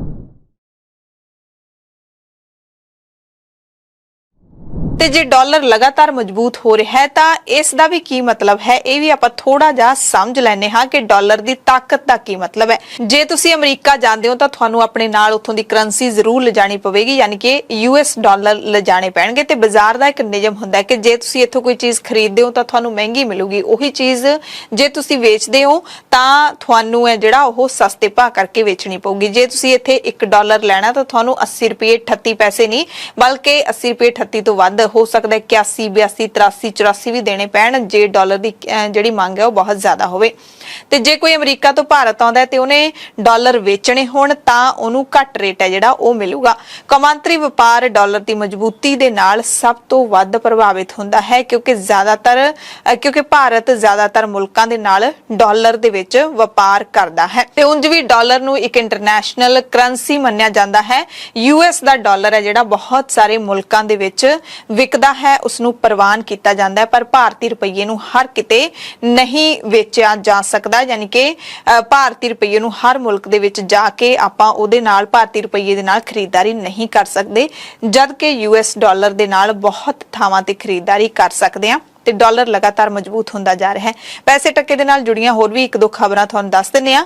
अमरीकी केंद्री बैंक दे वल्लों ब्याज दरां 'च वाधे तो बाद जिथे डॉलर मजबूत होया उत्थे ग्लोबल शेयर बाजार हेठां डिग पए ने। इसका असर भारतीय शेयर मार्केट ते भी पिया है। शुरुआती कारोबार दे विच वीरवार नूं सेंसेक्स 484 अंक डिग्या। इस दौरान BSE दा 30 शेयरां वाला प्रमुख सूचक अंक सेंसेक्स 483.71 पॉइंट डिग के 58,973 ते खुलिया, जबकि निफ्टी 137.95 अंक डिग के 17,580 ते बंद होया। इस तो बाद भी मार्केट उतराव चढ़ाव दरमियान डिगदी रही पूरा दिन। ते इहदे नाल जिहड़ी तीसरी चीज दे विच बदलाव होया है वो है सोने दा सस्ता होना। अमरीकी फैडरल रिजर्व दे वल्लों ब्याज दरां दे विच 75 आधार अंकां दा वाधा करन तो बाद वीरवार नूं सोने दीयां कीमतां दे विच गिरावट दर्ज की गई है। यानी कि रुपया जिहड़ा वो भी सस्ता हो गया, सोना भी सस्ता होया है, शेयर बाजार भी डिग्या है। पीली धातु हुण 2.5 साल दे हेठले पद्धर दे नेड़े कारोबार कर रही है, यानी कि सोना MCX ते सोना 55 रुपये की गिरावट नाल 49,388 रुपये प्रति 10 ग्राम ते कारोबार कर रहा सी, यानी कि 1 तोला 49,388 रुपये का हो गया। चांदी 176 रुपये थले डिगी है, 57,122 रुपये प्रति किलोग्राम ते आ गई है। ये वीरवार नूं जिहड़ा हैगा पैसे नूं लैके ਕਰੰਸੀ ਨੂੰ ਲੈ ਕੇ ਤੇ ਧਾਤਾਂ ਨੂੰ ਲੈ ਕੇ ਜੋ ਬਦਲਾਅ ਹੋਇਆ, ਜੋ ਵੱਡੀਆਂ ਖਬਰਾਂ ਨੇ, ਉਹ ਸਾਰੀਆਂ ਤੁਹਾਡੇ ਸਾਹਮਣੇ ਨੇ। ਅਸੀਂ ਕਿਸੇ ਤੋਂ ਡਰਦੇ ਨਹੀਂ ਹਾਂ। ਜਿਵੇਂ ਦਰਿਆਵਾਂ ਨੂੰ ਨੱਕੇ ਨਹੀਂ ਲੱਗਦੇ ਹੁੰਦੇ, ਇਵੇਂ ਹੀ ਆਮ ਆਦਮੀ ਪਾਰਟੀ ਨੂੰ ਕੋਈ ਰੋਕ ਨਹੀਂ ਸਕਦਾ। ਸੈਸ਼ਨ ਰੱਦ ਹੋਣ ਦਾ ਵੱਡਾ ਝਟਕਾ ਲੱਗਣ ਤੋਂ ਬਾਅਦ ਇਹ ਬੜਕ ਪੰਜਾਬ ਦੇ ਮੁੱਖ ਮੰਤਰੀ ਭਗਵੰਤ ਸਿੰਘ ਮਾਨ ਨੇ ਮਾਰੀ ਹੈ। ਪੰਜਾਬ ਦੇ ਰਾਜਪਾਲ ਦੇ ਵੱਲੋਂ ਸਪੈਸ਼ਲ ਵਿਧਾਨ ਸਭਾ ਇਜਲਾਸ ਬੁਲਾਉਣ ਦੀ ਮੰਗ ਰੱਦ ਕੀਤੇ ਜਾਣ ਤੋਂ ਬਾਅਦ ਸਰਕਾਰ ਨੇ ਹੁਣ 27 ਸਤੰਬਰ ਨੂੰ ਫਿਰ ਸੈਸ਼ਨ ਬੁਲਾਉਣ ਦਾ ਐਲਾਨ ਕਰ ਦਿੱਤਾ ਹੈ। ਬੁੱਧਵਾਰ ਵਾਲੇ ਦਿਨ ਰਾਜਪਾਲ ਦੇ ਐਲਾਨ ਤੋਂ ਬਾਅਦ ਵੀਰਵਾਰ ਤੜਕਸਾਰ ਸਾਰੇ ਵਿਧਾਇਕਾਂ ਨੂੰ ਚੰਡੀਗੜ੍ਹ ਸੱਦ ਕੇ ਕੈਬਨਿਟ ਮੀਟਿੰਗ ਦੇ ਵਿੱਚ ਆਮ ਆਦਮੀ ਪਾਰਟੀ ਦੀ ਸਰਕਾਰ ਨੇ ਫੈਸਲਾ ਲਿਆ ਹੈ ਕਿ ਹੁਣ 27 ਸਤੰਬਰ ਨੂੰ ਪੰਜਾਬ ਦੇ ਮੁੱਦਿਆਂ ਤੇ ਇਜਲਾਸ ਸੱਦਿਆ ਜਾਏਗਾ। ਇਸ ਤੋਂ ਬਾਅਦ ਆਮ ਆਦਮੀ ਪਾਰਟੀ ਦੇ ਵੱਲੋਂ ਆਪਣੇ ਵਿਧਾਇਕਾਂ ਦੀ ਬੈਠਕ ਵੀ ਬੁਲਾਈ ਗਈ। ਮੁੱਖ ਮੰਤਰੀ ਭਗਵੰਤ ਮਾਨ ਨੇ ਕਿਹਾ ਕਿ 27 ਵਾਲੇ ਸੈਸ਼ਨ ਦੇ ਵਿੱਚ ਬਿਜਲੀ ਪ੍ਰਣਾਲੀ ਤੇ ਹੋਰ ਮੁੱਦਿਆਂ ਤੇ ਵਿਚਾਰ ਕੀਤੀ ਜਾਊਗੀ। ਭਗਵੰਤ ਮਾਨ ਨੇ ਰਾਜਪਾਲ ਦੇ ਵੱਲੋਂ ਪਹਿਲਾ ਸੈਸ਼ਨ ਦੀ ਇਜਾਜ਼ਤ ਦੇ ਕੇ ਫਿਰ ਉਸ ਨੂੰ ਰੱਦ ਕਰਨ ਦੀ ਗੱਲ ਨੂੰ ਮੰਦਭਾਗਾ ਦੱਸਿਆ ਤੇ ਇਸ ਫੈਸਲੇ ਦੇ ਖਿਲਾਫ ਸੁਪਰੀਮ ਕੋਰਟ ਵਿੱਚ ਜਾਣ ਦਾ ਵੀ ਐਲਾਨ ਕਰ ਦਿੱਤਾ ਹੈ। ਅੱਜ ਪੰਜਾਬ ਦੀ ਕੈਬਨਿਟ ਦੀ ਮੀਟਿੰਗ ਹੋਈ, ਮੰਤਰੀ ਮੰਡਲ ਦੀ ਮੀਟਿੰਗ ਹੋਈ, ਜਿਹਦੇ ਵਿੱਚ ਸਰਬਸੰਮਤੀ ਨਾਲ ਇਹ ਫੈਸਲਾ ਕੀਤਾ ਗਿਆ ਕਿ 27 ਸਤੰਬਰ ਦਿਨ ਮੰਗਲਵਾਰ 27 ਸਤੰਬਰ 2022 ਦਿਨ ਮੰਗਲਵਾਰ ਨੂੰ ਵਿਧਾਨ ਸਭਾ ਦਾ ਸੈਸ਼ਨ ਬੁਲਾਇਆ ਜਾਊਗਾ, ਜਿਹਦੇ ਵਿੱਚ ਸਪੀਕਰ ਸਾਹਿਬ ਦੀ ਇਜਾਜ਼ਤ ਨਾਲ ਬਿਜਲੀ ਪਰਾਲੀ ਵਗੈਰਾ ਮੁੱਦੇ ਜਿਹੜੇ ਨੇ ਉਹ ਵਿਚਾਰੇ ਜਾਣਗੇ। ਪਿਛਲੇ ਦਿਨੀ ਵਿਧਾਨ ਸਭਾ ਦੇ ਸਪੈਸ਼ਲ ਸੈਸ਼ਨ ਨੂੰ ਪਰਮਿਸ਼ਨ ਦੇ ਕੇ ਅਗਲੇ ਦਿਨ ਉਹਨੂੰ ਰੱਦ ਕਰਨ ਦੀ ਜਿਹੜੀ ਘਟਨਾ ਹੋਈ ਹੈ ਮੰਦਭਾਗੀ ਹੈ। ਇਹਦੇ ਵਿਰੁੱਧ ਅਸੀਂ ਸੁਪਰੀਮ ਕੋਰਟ ਦੇ ਵਿੱਚ ਜਾਵਾਂਗੇ ਤਾਂ ਕਿ ਲੋਕਾਂ ਦੇ ਹੱਕਾਂ ਦੀ ਰਾਖੀ ਕੀਤੀ ਜਾ ਸਕੇ, ਰਾਜਾਂ ਦੇ ਅਧਿਕਾਰਾਂ ਦੀ ਰਾਖੀ ਕੀਤੀ ਜਾ ਸਕੇ, ਕਿਉਂਕਿ ਲੋਕਤੰਤਰ ਦੇ ਵਿੱਚ ਲੋਕ ਵੱਡੇ ਹੁੰਦੇ ਨੇ। ਮੁੱਖ ਮੰਤਰੀ ਮਾਨ ਨੇ ਇਹ ਵੀ ਇਲਜ਼ਾਮ ਲਾਇਆ ਕਿ ਆਪਰੇਸ਼ਨ ਲੋਟਸ ਨੂੰ ਕਾਮਯਾਬ ਕਰਨ ਦੇ ਲਈ ਕਾਂਗਰਸ ਤੇ ਬੀਜੇਪੀ ਨੇ ਹੱਥ ਮਿਲਾ ਲਏ ਨੇ। ਇੱਕ ਬਹੁਤ ਹੈਰਾਨੀਜਨਕ ਗੱਲ ਸਾਹਮਣੇ ਆਈ ਕਿ ਪੰਜਾਬ ਦੇ ਵਿੱਚ ਕਾਂਗਰਸ ਪਾਰਟੀ ਜਿਹੜੀ ਹੈ ਉਹ ਬੀਜੇਪੀ ਦੇ ਨਾਲ ਆਪਰੇਸ਼ਨ ਲੋਟਸ ਦੇ ਹੱਕ 'ਚ ਖੜੀ ਨਜ਼ਰ ਆਈ। ਕਾਂਗਰਸ ਪਾਰਟੀ, ਅਕਾਲੀ ਦਲ ਤੇ ਬੀਜੇਪੀ ਤਿੰਨੋਂ ਸਵਾਗਤ ਕਰ ਰਹੇ ਨੇ ਕਿ ਸੈਸ਼ਨ ਰੱਦ ਹੋ ਗਿਆ। ਇੱਥੋਂ ਕੀ ਸਿੱਧ ਹੁੰਦਾ ਹੈ? ਇੱਥੋਂ ਇਹੀ ਸਿੱਧ ਹੁੰਦਾ ਹੈ ਇਕੱਲੇ ਪੰਜਾਬ 'ਚ ਨਹੀਂ, ਕਾਂਗਰਸ ਪਾਰਟੀ ਜਿਹੜੀ ਕਿ ਖੁਦ ਪੀੜਤ ਹੈ ਆਪਰੇਸ਼ਨ ਲੋਟਸ ਦੀ, ਕਈ ਸਟੇਟਾਂ ਦੇ ਵਿੱਚ ਉਹਨਾਂ ਦੀਆਂ ਸਰਕਾਰਾਂ ਤੋੜਤੀਆਂ ਬੀਜੇਪੀ ਨੇ, ਕਈ ਸਟੇਟਾਂ 'ਚ ਉਹਨਾਂ ਦੇ ਐਮਐਲਏ ਜਿਹੜੇ ਨੇ ਉਹ ਸ਼ਾਮਲ ਹੋ ਰਹੇ ਨੇ ਬੀਜੇਪੀ 'ਚ। ਤਾਂ ਇਹਦਾ ਮਤਲਬ ਇਹ ਹੋ ਗਿਆ ਕਿ ਦੋਨੇ ਪਾਰਟੀਆਂ ਰਲੀਆਂ ਹੋਈਆਂ ਨੇ। ਆਮ ਆਦਮੀ ਪਾਰਟੀ ਦੇ ਵੱਲੋਂ ਵਿਧਾਨ ਸਭਾ ਸੈਸ਼ਨ ਰੱਦ ਹੋਣ ਦੇ ਵਿਰੋਧ ਵਿੱਚ ਰਾਜ ਭਵਨ ਤੱਕ ਸ਼ਾਂਤੀ ਮਾਰਚ ਵੀ ਕੱਢਿਆ ਗਿਆ। ਲੋਕਤੰਤਰ ਦਾ ਕਤਲ ਆਦਿ ਤਖਤੀਆਂ ਫੜ ਕੇ ਰੋਸ ਮੁਜ਼ਾਹਰਾ ਕੀਤਾ ਗਿਆ। ਹਾਲਾਂਕਿ ਇਹਨਾਂ ਸਾਰੇ ਵਿਧਾਇਕਾਂ ਨੂੰ ਰਾਜ ਭਵਨ ਪਹੁੰਚਣ ਤੋਂ ਪਹਿਲਾਂ ਰਾਹ ਵਿੱਚ ਹੀ ਚੰਡੀਗੜ੍ਹ ਪੁਲਿਸ ਨੇ ਬੈਰੀਕੇਡਿੰਗ ਕਰਕੇ ਰੋਕ ਲਿਆ ਸੀ ਤੇ ਆਮ ਆਦਮੀ ਪਾਰਟੀ ਦੇ ਵੱਲੋਂ ਰਾਜ ਭਵਨ ਤੱਕ ਸ਼ਾਂਤੀ ਮਾਰਚ ਕਰਨ ਦੇ ਐਲਾਨ ਤੋਂ ਬਾਅਦ ਬੀਜੇਪੀ ਵਰਕਰ ਵੀ ਆਪਣੇ ਪਾਰਟੀ ਹੈੱਡਕੁਆਰਟਰ ਤੇ ਇਕੱਠੇ ਹੋਏ। ਭਾਜਪਾ ਵਰਕਰਾਂ ਨੇ ਮੁੱਖ ਮੰਤਰੀ ਭਗਵੰਤ ਮਾਨ ਦੀ ਰਿਹਾਇਸ਼ ਵੱਲ ਮਾਰਚ ਸ਼ੁਰੂ ਕਰ ਦਿੱਤਾ। ਇਸ ਮੌਕੇ ਬੀਜੇਪੀ ਵਰਕਰਾਂ ਨੇ ਪੁਲਿਸ ਰੋਕਾਂ ਤੋੜਨ ਦਾ ਯਤਨ ਕੀਤਾ ਤਾਂ ਪੁਲਿਸ ਨੇ ਪਾਣੀ ਦੀਆਂ ਬੁਛਾੜਾਂ ਮਾਰ ਕੇ ਮਾਰਚ ਨੂੰ ਰਾਹ ਦੇ ਵਿੱਚ ਹੀ ਰੋਕ ਲਿਆ। ਇਸ ਸੰਬੰਧ ਵਿੱਚ ਯੂਟੀ ਪੁਲਿਸ ਨੇ ਸਖਤ ਸੁਰੱਖਿਆ ਪ੍ਰਬੰਧ ਕੀਤੇ। ਬੀਜੇਪੀ ਵਰਕਰਾਂ ਨੇ ਆਮ ਆਦਮੀ ਪਾਰਟੀ ਦੀ ਸਰਕਾਰ ਖਿਲਾਫ ਨਾਅਰੇਬਾਜ਼ੀ ਕੀਤੀ ਅਤੇ ਰਾਜਪਾਲ ਦੇ ਵਿਸ਼ੇਸ਼ ਸੈਸ਼ਨ ਰੱਦ ਕਰਨ ਦੇ ਫੈਸਲੇ ਦੀ ਹਮਾਇਤ ਵੀ ਕੀਤੀ। ਬਹੁਜਨ ਸਮਾਜ ਪਾਰਟੀ ਦੇ ਸੂਬਾ ਪ੍ਰਧਾਨ ਜਸਵੀਰ ਸਿੰਘ ਗੜੀ ਨੇ ਆਮ ਆਦਮੀ ਪਾਰਟੀ ਤੇ ਭਾਰਤੀ ਜਨਤਾ ਪਾਰਟੀ ਨੂੰ ਕਰੜੇ ਹੱਥੀ ਲੈਂਦਿਆਂ ਕਿਹਾ ਕਿ ਦੋਵੇਂ ਪਾਰਟੀਆਂ ਲੋਕਾਂ ਦਾ ਧਿਆਨ ਅਸਲ ਮੁੱਦਿਆਂ ਤੋਂ ਭਟਕਾ ਰਹੀਆਂ ਨੇ। ਗੜੀ ਨੇ ਕਿਹਾ ਕਿ ਬੀਜੇਪੀ ਤੇ ਆਮ ਆਦਮੀ ਪਾਰਟੀ ਇੱਕ ਸਾਂਝੀ ਨੀਤੀ ਤੇ ਕੰਮ ਕਰ ਰਹੀਆਂ ਨੇ, ਇਸ ਲਈ ਉਹ ਸੜਕਾਂ ਉੱਤੇ ਅਤੇ ਮੀਡੀਆ ਦੇ ਵਿੱਚ ਡਰਾਮਾ ਕਰਕੇ ਲੋਕਾਂ ਦਾ ਧਿਆਨ ਪੰਜਾਬ ਦੇ ਅਸਲ ਮੁੱਦਿਆਂ ਤੋਂ ਭਟਕਾ ਰਹੀਆਂ ਨੇ। ਇਸ ਮੌਕੇ ਕਾਂਗਰਸ ਨੇ ਰਾਜਪਾਲ ਦਾ ਗੈਰ ਸੰਵਿਧਾਨਕ ਸੈਸ਼ਨ ਰੱਦ ਕਰਨ ਦੇ ਲਈ ਧੰਨਵਾਦ ਕੀਤਾ। ਵਿਰੋਧੀ ਧਿਰ ਦੇ ਲੀਡਰ ਪ੍ਰਤਾਪ ਸਿੰਘ ਬਾਜਵਾ ਨੇ ਕਿਹਾ ਕਿ ਜਿੱਥੇ ਕੇਂਦਰ ਸਰਕਾਰ ਦੇ ਵੱਲੋਂ ਪੰਜਾਬ ਨਾਲ ਧੱਕਾ ਕਰਨ ਦੀ ਗੱਲ ਹੋਏਗੀ, ਉੱਥੇ ਸੂਬਾ ਸਰਕਾਰ ਦੇ ਨਾਲ ਸਾਡੀ ਪਾਰਟੀ ਡਟ ਕੇ ਖੜੇਗੀ, ਪਰ ਜੇ ਕਾਨੂੰਨ ਤੋੜਨ ਦੀ ਗੱਲ ਸਾਹਮਣੇ ਆਊਗੀ ਤਾਂ ਕਾਂਗਰਸ ਆਪਣਾ ਵਿਰੋਧੀ ਧਿਰ ਵਾਲਾ ਰੋਲ ਨਿਭਾਵੇਗੀ। ਬੀਬੀਐਮਬੀ ਤੇ ਹੋਰ ਕਈ ਮਾਮਲਿਆਂ ਦੇ ਵਿੱਚ ਕਹਿੰਦੇ ਅਸੀਂ ਸਰਕਾਰ ਦੇ ਸਹਿਯੋਗ ਦੇ ਵਿੱਚ ਡਟ ਕੇ ਖੜੇ ਹੋਏ ਸੀ। ਬਾਜਵਾ ਨੇ ਇਹ ਵੀ ਕਿਹਾ ਕਿ ਇੱਕ ਦਿਨ ਦੇ ਸੈਸ਼ਨ ਦੇ ਨਾਲ ਪੰਜਾਬ ਤੇ ਬੇਲੋੜਾ ਬੋਝ ਪੈਣਾ ਸੀ, ਇਸ ਦਾ ਪੰਜਾਬ ਨੂੰ ਕੋਈ ਫਾਇਦਾ ਨਹੀਂ ਸੀ ਹੋਣਾ। ਪੰਜਾਬ ਸਰਕਾਰ ਸੈਸ਼ਨ ਜ਼ਰੂਰ ਸੱਦੇ ਪਰ SYL ਅਤੇ ਬੇਅਦਬੀ ਵਰਗੇ ਮੁੱਦਿਆਂ ਤੇ ਸੱਦੇ। ਅਸੀਂ ਵੀ ਇਸੇ ਗੱਲ ਨੂੰ ਚੈਲੰਜ ਕੀਤਾ ਸੀ ਕਿ ਜਿੱਥੇ ਵੈਲਿਡਿਟੀ ਹੈ ਨਹੀਂ, ਕਾਇਦਾ ਹੈ ਨਹੀਂ, ਕਾਨੂੰਨ ਹੈ ਨਹੀਂ, ਰੂਲ ਹੈ ਨਹੀਂ, ਤੁਸੀਂ ਆਪਣੇ ਆਪ ਅੰਬੇਦਕਰ ਸਾਹਿਬ ਦਾ ਨਾਮ ਲੈਂਦੇ ਹੋ, ਤਸਵੀਰ ਵੀ ਤੁਸੀਂ ਲਗਾਈ ਹੈ, ਤੁਸੀਂ ਉਹਨਾਂ ਦੇ ਬਣਾਏ ਕਨਸਟੀਟਿਊਸ਼ਨ ਮੁਤਾਬਕ ਕਾਇਦੇ ਕਾਨੂੰਨਾਂ ਦੀ ਉਲੰਘਣਾ ਕਰਨਾ ਚਾਹੋ ਤੇ ਵੀ ਬੀਇੰਗ ਦੀ ਮੇਨ ਆਪੋਜੀਸ਼ਨ ਪਾਰਟੀ, ਤੁਹਾਨੂੰ ਯਾਦ ਹੋਏਗਾ ਅਗਨੀਪਥ ਤੇ ਆਇਆ, ਉੱਥੇ ਵੀ ਡਟ ਕੇ ਅਸੀਂ ਨਾਲ ਖੜੇ। ਅਸੀਂ ਇਹ ਗੱਲ ਦੱਸੀ ਕਿ ਉਹ ਪਾਰਟੀ ਜਿਹੜੀ ਆਪਣੇ ਆਰਮੀ ਪਰਸੋਨਲ ਨੂੰ, ਸਾਡੇ ਜਵਾਨਾਂ ਨੂੰ, ਸਾਡੇ ਅਫਸਰਾਂ ਨੂੰ ਪੈਨਸ਼ਨ ਦੇਣ ਦੀ ਪੋਜੀਸ਼ਨ 'ਚ ਨਹੀਂ, ਜਿਹੜੀ ਮੈਡੀਕਲ ਫੈਸਿਲਿਟੀਜ਼ ਦੇਣ ਦੇ ਪੋਜੀਸ਼ਨ 'ਚ ਨਹੀਂ, ਜਿਹੜੀਆਂ ਕੈਂਟੀਨ ਫੈਸਿਲਿਟੀਜ਼ ਦੇਣ ਦੇ ਪੋਜੀਸ਼ਨ 'ਚ ਨਹੀਂ, ਉਹਨੂੰ ਸਰਕਾਰ ਕਲਵਾਉਣ ਦਾ ਹੱਕ ਹੀ ਹੈ। ਡਟ ਕੇ ਅਸੀਂ ਖੜੇ ਹੋਏ। ਕੱਲੀ ਭਾਜਪਾ ਹੀ ਉੱਥੇ ਸੀ ਜਿਹੜੀ ਸਿੰਗਲ ਆਊਟ ਹੋਈ। ਉਸ ਤੋਂ ਬਾਅਦ ਸੈਂਟਰਲ ਯੂਨੀਵਰਸਿਟੀ ਦਾ ਚੰਡੀਗੜ੍ਹ ਵਾਲਾ ਸਟੇਟਸ ਜਿਹੜਾ ਬਦਲਣਾ ਚਾਹੁੰਦੇ ਸੀ, ਉਹ ਇਹਨਾਂ ਨੇ ਆਪਣਾ ਰੈਜ਼ੋਲੂਸ਼ਨ ਲੈ ਕੇ ਆਂਦਾ ਡਟ ਕੇ। ਇਹ ਸਰਕਾਰ ਦਾ ਉੱਥੇ ਵੀ ਸਾਥ ਦਿੱਤਾ ਹੈ। ਇਹ 30 ਵਿਧਾਨ ਸਭਾ ਸੈਸ਼ਨ ਰੱਦ ਕਰਨ ਦੇ ਫੈਸਲੇ ਨੂੰ ਅਕਾਲੀ ਦਲ ਨੇ ਵੀ ਠੀਕ ਦੱਸਿਆ ਹੈ। ਅਕਾਲੀ ਦਲ ਦੇ ਸੀਨੀਅਰ ਲੀਡਰ ਵਿਕਰਮ ਸਿੰਘ ਮਜੀਠੀਆ ਨੇ ਸਵਾਲ ਕੀਤਾ ਹੈ ਕਿ ਇਹਨਾਂ ਕੋਲੇ 92 ਐਮਐਲਏ ਨੇ, ਫਿਰ ਇਹਨਾਂ ਨੂੰ ਡਰ ਕਾਹਦਾ ਹੈ। ਮਜੀਠੀਆ ਨੇ ਮੰਗ ਕੀਤੀ ਕਿ 14 ਸਤੰਬਰ ਨੂੰ ਹਰਪਾਲ ਸਿੰਘ ਚੀਮਾ ਆਮ ਆਦਮੀ ਪਾਰਟੀ ਦੇ ਵਿਧਾਇਕਾਂ ਨੂੰ ਖਰੀਦਣ ਦਾ ਇਲਜ਼ਾਮ ਲਾ ਕੇ ਜਿਹੜੀ ਐਫਆਈਆਰ ਦਰਜ ਕਰਵਾ ਕੇ ਆਏ ਨੇ, ਉਹ ਕਿਸੇ ਨੂੰ ਮਿਲੀ ਕਿਉਂ ਨਹੀਂ, ਉਸ ਦੀ ਕਾਪੀ ਕਿਸੇ ਨੂੰ ਕਿਉਂ ਨਹੀਂ ਮਿਲੀ। ਸੱਚ ਸਾਹਮਣੇ ਲਿਆਂਦਾ ਜਾਵੇ। ਜੇ ਆਪ ਲੀਡਰਾਂ ਦੇ ਇਲਜ਼ਾਮ ਸੱਚੇ ਨੇ ਤਾਂ ਦੋਸ਼ੀਆਂ ਨੂੰ ਫੜਿਆ ਜਾਵੇ, ਜੇ ਝੂਠ ਬੋਲ ਰਹੇ ਨੇ ਤਾਂ ਇਹਨਾਂ ਤੇ ਕਾਰਵਾਈ ਹੋਵੇ। ਪੰਜਾਬ ਦੀ ਅੱਜ ਵਿਧਾਨ ਸਭਾ ਦਾ ਜੋ ਸੈਸ਼ਨ ਗਵਰਨਰ ਸਾਹਿਬ ਨੇ ਕੈਂਸਲ ਕੀਤਾ, ਮੈਂ ਉਹਦਾ ਪੂਰੀ ਤਰੀਕੇ ਨਾਲ ਸਵਾਗਤ ਤਾਂ ਨਹੀਂ ਕਰਦਾ, ਫੈਸਲਾ ਠੀਕ ਜ਼ਰੂਰ ਮੰਨਦਾ। ਮਜੀਠੀਆ ਨੇ ਚੈਲੰਜ ਕੀਤਾ ਕਿ 92 ਐਮਐਲਏਸ ਦੇ ਵਿੱਚੋਂ ਕਿਸੇ ਨੇ ਵੀ ਬੇਭਰੋਸਗੀ ਮਤੇ ਲਈ ਚਿੱਠੀ ਨਹੀਂ ਲਿਖੀ, ਨਾ ਹੀ ਵਿਰੋਧੀ ਧਿਰ ਨੇ ਅਜਿਹੀ ਕੋਈ ਮੰਗ ਕੀਤੀ। ਫਿਰ ਵੀ ਜੇ ਮੁੱਖ ਮੰਤਰੀ ਮਾਨ ਆਪਣਾ ਬਹੁਮਤ ਸਿੱਧ ਕਰਨਾ ਚਾਹੁੰਦੇ ਨੇ ਤਾਂ ਅਸਤੀਫਾ ਦੇ ਕੇ ਵਿਧਾਨ ਸਭਾ ਭੰਗ ਕਰਨ ਤੇ ਦੁਬਾਰਾ ਪੰਜਾਬ ਦੇ ਵਿੱਚ ਵੋਟਾਂ ਕਰਵਾਉਣ। ਪੰਜਾਬ ਦੇ ਲੋਕਾਂ ਨੇ ਆਪਣੇ ਆਪ ਦੁੱਧ ਦਾ ਦੁੱਧ ਤੇ ਪਾਣੀ ਦਾ ਪਾਣੀ ਕਰ ਦੇਣਾ। ਮਾਨ ਸਾਹਿਬ 92 ਐਮਐਲਏ ਨੇ, ਤੁਹਾਡੇ 'ਚ ਉਹਨਾਂ 92 ਚੋਂ ਕਿਹਨੇ ਨੋ ਕੌਨਫੀਡੈਂਸ ਪੇਸ਼ ਕੀਤਾ, ਪਹਿਲਾਂ ਤਾਂ ਉਹਦੇ ਨਾਂ ਜਨਤਕ ਕਰੋ ਕਿ ਨੋ ਕੌਨਫੀਡੈਂਸ ਮੋਸ਼ਨ ਕੋਈ ਲਿਆਵੇ ਨਾ ਤਾਂ ਵੀ ਸੈਸ਼ਨ ਸੱਦਿਆ ਜਾਂਦਾ। ਤੇ ਮੈਂ ਸਮਝਦਾ 92 ਆਪ ਦੇ ਐਮਐਲਏ ਚੋਂ ਇੱਕ ਨੇ ਵੀ ਚਿੱਠੀ ਲਿਖੀ ਕਿ ਸਾਨੂੰ ਭਗਵੰਤ ਮਾਨ ਤੇ ਭਰੋਸਾ ਨਹੀਂ। 22 23 ਜਾਂ 24 ਐਮਐਲਏ ਨੇ ਆਪੋਜੀਸ਼ਨ ਦੇ, ਜੇ ਸਾਰੇ ਇਕੱਠੇ ਹੋ ਜਾਣ ਮਸਾ ਜਾ ਕੇ ਇਹਨਾਂ ਦੀ ਸਟਰੈਂਥ ਬਣਦੀ ਹੈ ਨੋ ਕੌਨਫੀਡੈਂਸ ਮੋਸ਼ਨ ਲਿਆਉਣ ਵਾਸਤੇ। ਮਜੀਠੀਆ ਨੇ ਮੰਗ ਕੀਤੀ ਹੈ ਕਿ ਜਰਮਨੀ ਦੌਰੇ ਦੌਰਾਨ BMW ਦੇ ਨਾਲ ਸਮਝੌਤਾ ਅਤੇ ਸ਼ਰਾਬ ਪੀਣ ਦੇ ਇਲਜ਼ਾਮਾਂ ਦੀ ਵੀ ਜਾਂਚ ਹੋਣੀ ਚਾਹੀਦੀ ਹੈ। ਸਾਬਕਾ ਕੈਬਨਿਟ ਮੰਤਰੀ ਵਿਜੇ ਸਿੰਗਲਾ ਦੀ ਆਮ ਆਦਮੀ ਪਾਰਟੀ ਦੇ ਲੀਡਰ ਤੇ ਦਿੱਲੀ ਦੇ ਗ੍ਰਹਿ ਮੰਤਰੀ ਮਨੀਸ਼ ਸਿਸੋਦੀਆ ਦੇ ਨਾਲ ਫੋਟੋ ਦਿਖਾਉਂਦੇ ਹੋਏ ਮਜੀਠੀਆ ਨੇ ਕਿਹਾ ਕਿ ਜੇ ਇਹ ਲੀਡਰ ਇੰਨਾ ਭ੍ਰਿਸ਼ਟ ਹੈ ਤਾਂ ਇਹ ਆਮ ਆਦਮੀ ਪਾਰਟੀ ਦੇ ਵੱਡੇ ਲੀਡਰਾਂ ਨਾਲ ਕੀ ਕਰ ਰਹੇ ਹਨ, ਜਦਕਿ ਪੰਜਾਬ ਦੇ ਵਿੱਚ ਇਸ ਨੂੰ ਪਾਰਟੀ ਚੋਂ ਕੱਢਣ ਨੂੰ ਫਿਰਦੇ ਨੇ। ਸਦਨਾ ਹੀ ਹੈ ਤੇ BMW ਦੇ ਮੁੱਦੇ ਤੇ ਸੱਦ ਲੈਂਦੇ, ਭਗਵੰਤ ਮੋਟਰ ਵਰਕਸ ਬਾਰੇ ਦੱਸ ਦਿੰਦੇ। ਸੈਸ਼ਨ ਜੇ ਸੱਦਣਾ ਹੀ ਹੈ ਤੇ ਭਗਵੰਤ ਮਾਨ ਜੀ ਨੂੰ ਲੋਕ ਭਗਵੰਤ ਮਾਨ ਕਿਉਂ ਕਹਿੰਦੇ ਆ, ਉਸ ਵਾਸਤੇ ਸੱਦ ਲੈਂਦੇ ਕਿ ਤੁਸੀਂ ਜਹਾਜ਼ ਕਿਉਂ ਨਹੀਂ ਚੜੇ ਭਾਈ।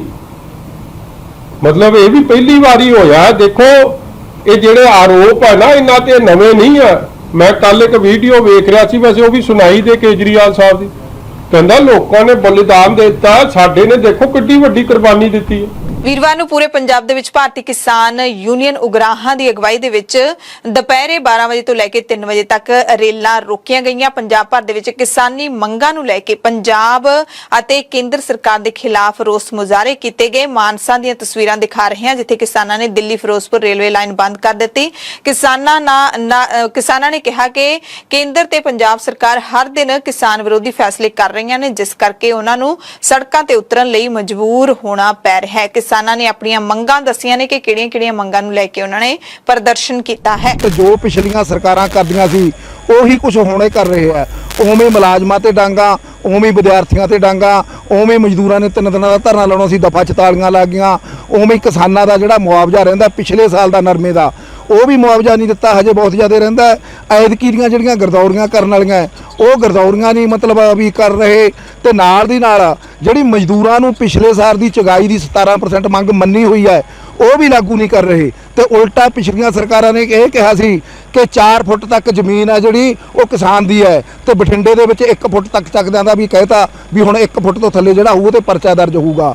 ਜਿਹੜੀ ਜ਼ਮੀਨ ਉੱਚੀ ਨੀਵੀਂ ਅਸੀਂ ਪੱਧਰ ਕਰਨ ਵਾਸਤੇ ਖੱਡਾ ਲਾ ਕੇ ਚੱਕਦੇ ਆ ਉਹਦੇ ਤੇ ਮਾਈਨਿੰਗ ਦੇ ਪਰਚੇ ਪਾਉਂਦੇ ਆ, ਜਦੋਂ ਕਿ ਮਾਈਨਿੰਗ ਹੁੰਦਾ ਕੋਈ ਬਰੇਤੀ ਕੱਢ ਕੇ ਵੇਚੇ ਫੇਰ ਹੁੰਦਾ ਹੈਗਾ। ਜਾਨੀ ਸਾਰਾ ਕੁਝ ਉਹੀ ਕੁਛ ਹੈ, ਉਦੋਂ ਵੱਧ ਕੇ ਹੈ, ਘੱਟ ਨਹੀਂ ਸਣੀ, ਉਦੋਂ ਵੱਡਾ ਹੈ ਤੇ ਸੰਘਰਸ਼ ਲੜਨੇ ਪੈਣਗੇ ਸਾਨੂੰ।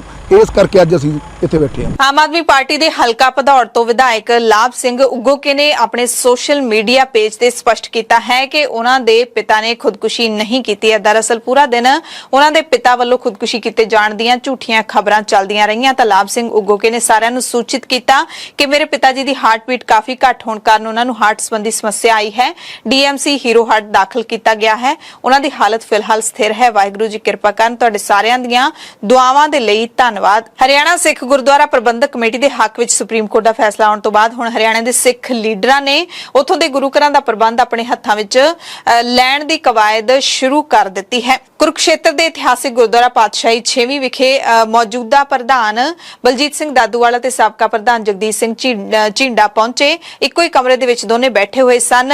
ਗੁਰਦੁਆਰੇ ਦੀਆਂ ਚਾਬੀਆਂ ਲੈਣ ਵਾਸਤੇ ਬਲਜੀਤ ਸਿੰਘ ਦਾਦੂਵਾਲ ਪਹੁੰਚੇ ਹੋਏ ਸਨ ਤਾਂ ਇਸ ਮੌਕੇ ਵੱਡੀ ਗਿਣਤੀ ਵਿੱਚ ਪੁਲਿਸ ਬਲ ਵੀ ਇੱਥੇ ਤਾਇਨਾਤ ਕੀਤਾ ਗਿਆ। ਦੋਵੇਂ ਲੀਡਰਾਂ ਦੇ ਵਿੱਚ ਪ੍ਰਧਾਨਗੀ ਨੂੰ ਲੈ ਕੇ ਨੋਕ-ਝੋਕ ਵੀ ਹੋਈ ਹੈ। ਜਗਦੀਸ਼ ਸਿੰਘ ਝਿੰਡਾ ਹੁਣ ਚੋਣਾਂ ਜਲਦ ਕਰਵਾਉਣ ਦੀ ਮੰਗ ਕਰ ਰਹੇ ਨੇ, ਜਦਕਿ 2020 ਦੇ ਵਿੱਚ ਸਰਬਸੰਮਤੀ ਦੇ ਨਾਲ ਚੁਣੇ ਗਏ ਬਲਜੀਤ ਸਿੰਘ ਦਾਦੂਵਾਲ ਦੀ ਪ੍ਰਧਾਨਗੀ ਦੇ ਕਾਰਜਕਾਲ ਦੇ ਵਿੱਚ 6 ਮਹੀਨੇ ਹੋਰ ਪਏ ਨੇ। ਪਰ ਝਿੰਡਾ ਨੇ ਕਿਹਾ ਕਿ ਹੁਣ 2.5 ਸਾਲ ਵਾਲੀ ਗੱਲ ਨਹੀਂ ਰਹਿ ਗਈ। ਉਦੋਂ ਹਰਿਆਣਾ ਗੁਰਦੁਆਰਾ ਪ੍ਰਬੰਧਕ ਕਮੇਟੀ ਨੂੰ ਕਾਨੂੰਨੀ ਤੌਰ ਤੇ ਮਾਨਤਾ ਨਹੀਂ ਮਿਲੀ ਸੀ, ਹੁਣ ਮਾਨਤਾ ਮਿਲ ਗਈ ਹੈ ਤਾਂ ਪਹਿਲਾਂ ਵਾਲੇ ਨਿਯਮ ਲਾਗੂ ਹੋਣੇ ਚਾਹੀਦੇ ਨੇ। ਉਹਨਾਂ ਨੇ ਡੀਸੀ ਨੂੰ ਮੰਗ ਪੱਤਰ ਸੌਂਪਿਆ ਹੈ ਕਿ ਹਰਿਆਣਾ ਸਰਕਾਰ ਦੇ ਵੱਲੋਂ ਛੇਤੀ इजलास बुलाया जावे, नवे प्रधान दी चोण है जिहड़ी वो करवाई जावे। अब डीसी साहब ने और नोटिफिकेशन जारी होगा, नोटिफिकेशन हरियाणा सरकार के पास आएगा। हरियाणा सरकार ये देखेगी कि कौन से मेंबर किसके साथ हैं और क्या करना चाहते हैं। जो मेंबर अब फैसला करेंगे, कोई अकेला आदमी तो कर सकता, मैं कहूँ मैं प्रधान हूँ, दादूवाल साहब मैं प्रधान है, ना मैं कुछ होता हूँ ना दादूवाल साहब कुछ होते। ये तो हमारा टर्नल फैसला था। अब सारे मेंबर जो हैं, मेंबर समान हमारे सत्कारयोग हो गए। जैसा मैं मेंबर हूँ वैसे दादूवाल साहब मेंबर है, वैसे ही और मेंबर है, सारे हम एक समान है। ਹਾਲਾਂਕਿ ਦੋਵੇਂ ਲੀਡਰਾਂ ਦੇ ਵਿੱਚ ਥੋੜੀ ਜਿਹੀ ਨੋਕਝੋਕ ਹੋਣ ਤੋਂ ਬਾਅਦ ਦੋਵਾਂ ਨੇ ਸਹਿਮਤੀ ਜਤਾਈ ਹੈ ਕਿ ਅਸੀਂ ਸਾਰਾ ਜਿਹੜਾ ਫੈਸਲਾ ਹੈ ਉਹ ਸਰਕਾਰ ਤੇ ਛੱਡ ਦਿੱਤਾ ਹੈ। ਦੋਵੇਂ ਇਕੱਠੇ ਰਲ ਕੇ ਇਕਜੁੱਟ ਹੋ ਕੇ ਕੰਮ ਕਰਨਗੇ। ਜਿਹਨੂੰ ਵੀ ਸਰਕਾਰ ਕਹੇਗੀ ਉਹੀ ਹੁਣ ਪ੍ਰਧਾਨ ਹੋਵੇਗਾ। ਪਰ ਜਰਨਲ ਹਾਊਸ ਦੇ ਖਿਲਾਫ ਸਾਡੇ ਮੈਂਬਰ ਸਹਿਬਾਨ ਜਿਹੜੇ ਸੀ ਉਹ ਹਾਈ ਕੋਰਟ 'ਚ ਗਏ ਸੀਗੇ ਔਰ ਉਹਨਾਂ ਨੇ ਕਿਹਾ ਸੀਗਾ ਕਿ ਅਸੀਂ ਜਿਹੜਾ ਜਰਨਲ ਹਾਊਸ ਨਾ ਹੋਵੇ, ਕਿਉਂਕਿ ਕੁਝ ਮੈਂਬਰ ਸਾਡੇ ਜਿਹੜੇ ਚੜ੍ਹਾਈ ਕਰ ਗਏ, ਕਾਲ ਚਲਾਣਾ ਕਰ ਗਏ ਸੀ, ਕੁਝ ਐਸਜੀਪੀਸੀ 'ਚ ਚਲੇ ਗਏ ਸੀਗੇ 2016 ਦੇ ਵਿੱਚ, ਤਾਂ ਉਹਦੇ ਕਰਕੇ ਜਿਹੜਾ ਸੀਗਾ ਖਾਲੀ ਜਗ੍ਹਾ ਨੂੰ ਅਸੀਂ ਭਰਿਆ ਸੀਗਾ। ਕੁਝ ਮੈਂਬਰ ਜਿਹੜੇ ਸੀ ਕਮੇਟੀ 'ਚੋਂ ਬਾਹਰ ਕੀਤੇ ਗਏ ਸੀਗੇ ਤਾਂ ਉਹਨਾਂ ਨੇ ਫਿਰ ਮਾਨਯੋਗ ਹਾਈ ਕੋਰਟ ਦੇ ਵਿੱਚ ਰਿਟ ਪਾਈ ਸੀ। ਉਹਨਾਂ 'ਚੋਂ 5 ਮੈਂਬਰ ਸਹਿਬਾਨਾਂ ਨੇ, ਤਾਂ ਮਾਨਯੋਗ ਹਾਈ ਕੋਰਟ ਨੇ ਕੋਈ ਸਟੇ ਨਹੀਂ ਦਿੱਤਾ। ਮਾਨਯੋਗ ਹਾਈ ਕੋਰਟ ਦੇ ਵਿੱਚ ਉਹ ਕੇਸ ਸੁਣਵਾਈ ਅਧੀਨ ਆ, ਪਰ ਉਹਨਾਂ ਨੇ ਇਹ ਗੱਲ ਜ਼ਬਾਨੀ ਜਿਹੜੀ ਸੀ ਜੱਜ ਸਾਹਿਬਾਨਾਂ ਨੇ ਕਹੀ ਸੀ, ਜੋ ਸਾਡੇ ਵਕੀਲ ਸਾਹਿਬਾਨਾਂ ਨੇ ਦੱਸਿਆ ਕਿ ਜਿੰਨਾ ਚਿਰ ਇਸ ਦਾ ਫੈਸਲਾ ਨਹੀਂ ਆ ਜਾਂਦਾ ਉਹਨਾਂ ਚਿਰ ਜਰਨਲ ਹਾਊਸ ਨਾ ਸੱਦਿਆ ਜਾਵੇ। ਸ਼ੁਭਦੀਪ ਸਿੰਘ ਸਿੱਧੂ ਮੂਸੇਵਾਲਾ ਕਤਲकांड ਦੇ ਮਾਸਟਰਮਾਈਂਡ ਗੋਲਡੀ ਬਰਾੜ ਨੇ ਬੰਬੀਹਾ ਗੈਂਗ ਨੂੰ ਇੱਕ ਵਾਰੀ ਫਿਰ ਧਮਕੀ ਦਿੱਤੀ ਹੈ, ਜਿਸ ਤੋਂ ਬਾਅਦ ਚਰਚਾ ਛਿੜ ਪਈ ਹੈ ਕਿ ਪੰਜਾਬ ਦੇ ਵਿੱਚ ਮੁੜ ਤੋਂ ਵੱਡੀ ਗੈਂਗਵਾਰ ਹੋ ਸਕਦੀ ਹੈ। ਇਸ ਤੋਂ ਪਹਿਲਾਂ ਗੋਲਡੀ ਬਰਾੜ ਬੰਬੀਹਾ ਗਰੁੱਪ ਨੂੰ ਫੇਸਬੁੱਕ ਤੇ ਪਹਿਲਾਂ ਵੀ ਧਮਕੀਆਂ ਦੇ ਚੁੱਕਿਆ ਹੈ। ਗੋਲਡੀ ਬਰਾੜ ਨੇ ਫੇਸਬੁੱਕ ਤੇ ਲਿਖਿਆ, ਕੀ ਹਾਲ ਚਾਲ ਮੇਰੇ ਸਾਰੇ ਵੀਰਾਂ ਭਰਾਵਾਂ ਦਾ, ਉਮੀਦ ਕਰਦਾ ਸਾਰੇ ਠੀਕ ਹੋਵੋਗੇ। ਇਹ ਪੋਸਟ ਮੈਂ ਉਹਨਾਂ ਵਾਸਤੇ ਪਵਾ ਰਿਹਾ ਜਿਹੜੇ ਬੇਗਾਨੀ ਸ਼ੈ ਤੇ ਆਪਣੀਆਂ ਮੁੱਛਾਂ ਮਨਵਾਉਂਦੇ ਨੇ। ਕਹਿੰਦੇ ਮੈਂ ਦੱਸ ਦੇਣਾ ਚਾਹੁੰਦਾ ਕਿ ਮਰਨਾ ਜਿਉਣਾ ਅਕਾਲ ਪੁਰਖ ਦੇ ਹੱਥ ਹੈ। ਆਪਣੀ ਇੱਕ ਝੂਠੀ ਸੋਸ਼ੇਬਾਜ਼ੀ ਲਈ ਤੇ ਫੁਕਰਪੰਥੀ ਲਈ, ਝੂਠੀ ਬੱਲੇ ਬੱਲੇ ਲਈ ਕਿਸੇ ਦਾ ਕਤਲ ਆਪਣੇ ਸਿਰ ਨਾ ਮੜੋ। ਤੁਸੀਂ ਬਾਕੀ ਗੱਲਾਂ ਕਰਦੇ ਹੋ ਸਰਪ੍ਰਾਈਜ਼ ਦੇਣ ਦੀਆਂ, ਅੱਜ ਤੱਕ ਤੁਹਾਨੂੰ ਸਰਪ੍ਰਾਈਜ਼ ਹੀ ਦਿੱਤੇ ਆ ਤੇ ਅੱਗੇ ਸਰਪ੍ਰਾਈਜ਼ ਹੀ ਮਿਲਣਗੇ। ਜੇ ਪਹਿਲੇ ਟਾਈਮ ਦੇ ਵਿੱਚ ਸਰਕਾਰਾਂ ਨੇ ਸਾਡੀ ਸੁਣਵਾਈ ਕੀਤੀ ਹੁੰਦੀ ਤਾਂ ਅਸੀਂ ਹਥਿਆਰ ਨਾ ਚੁੱਕਦੇ। ਜੇ ਅਸੀਂ ਹਥਿਆਰ ਚੱਕੇ ਨੇ ਤਾਂ ਬਦਲੇ ਵੀ ਆਪ ਲਵਾਂਗੇ। ਸਾਨੂੰ ਕਿਸੇ ਤੋਂ ਕੋਈ ਉਮੀਦ ਨਹੀਂ ਹੈ ਇਨਸਾਫ ਦੀ। ਇਸ ਤੋਂ 2 ਦਿਨ ਪਹਿਲਾਂ ਬੰਬੀਹਾ ਗੈਂਗ ਨੇ ਵੀ ਪੋਸਟ ਪਾ ਕੇ ਧਮਕੀ ਦਿੱਤੀ ਸੀ ਅਤੇ ਇਹ ਵੀ ਆਪਣੇ ਸਿਰ ਲਿਆ ਸੀ ਕਿ ਰਾਜਸਥਾਨ ਦੇ ਨਾਗੌਰ ਦੇ ਵਿੱਚ ਸੰਦੀਪ ਬਿਸ਼ਨੋਈ ਦਾ ਕਤਲ ਉਹਨਾਂ ਨੇ ਕੀਤਾ ਹੈ। ਸੋ ਇਹ ਜਿਹੜੀ ਗੈਂਗ ਵਾਰ ਹੈ ਇਹ ਆਪਸ ਦੇ ਵਿੱਚ ਵੱਧਦੀ ਜਾ ਰਹੀ ਹੈ। ਲੱਗਦਾ ਹੈ ਕਿ ਪੁਲਿਸ ਦਾ ਜਿਵੇਂ ਕੋਈ ਕੰਟਰੋਲ ਨਹੀਂ ਹੁੰਦਾ, ਇੰਨੇ ਜ਼ਿਆਦਾ ਬੇਖੌਫ ਹੋ ਕੇ ਇੱਕ ਦੂਸਰੇ ਦੇ ਖਿਲਾਫ ਇਹ ਬੋਲ ਰਹੇ ਨੇ।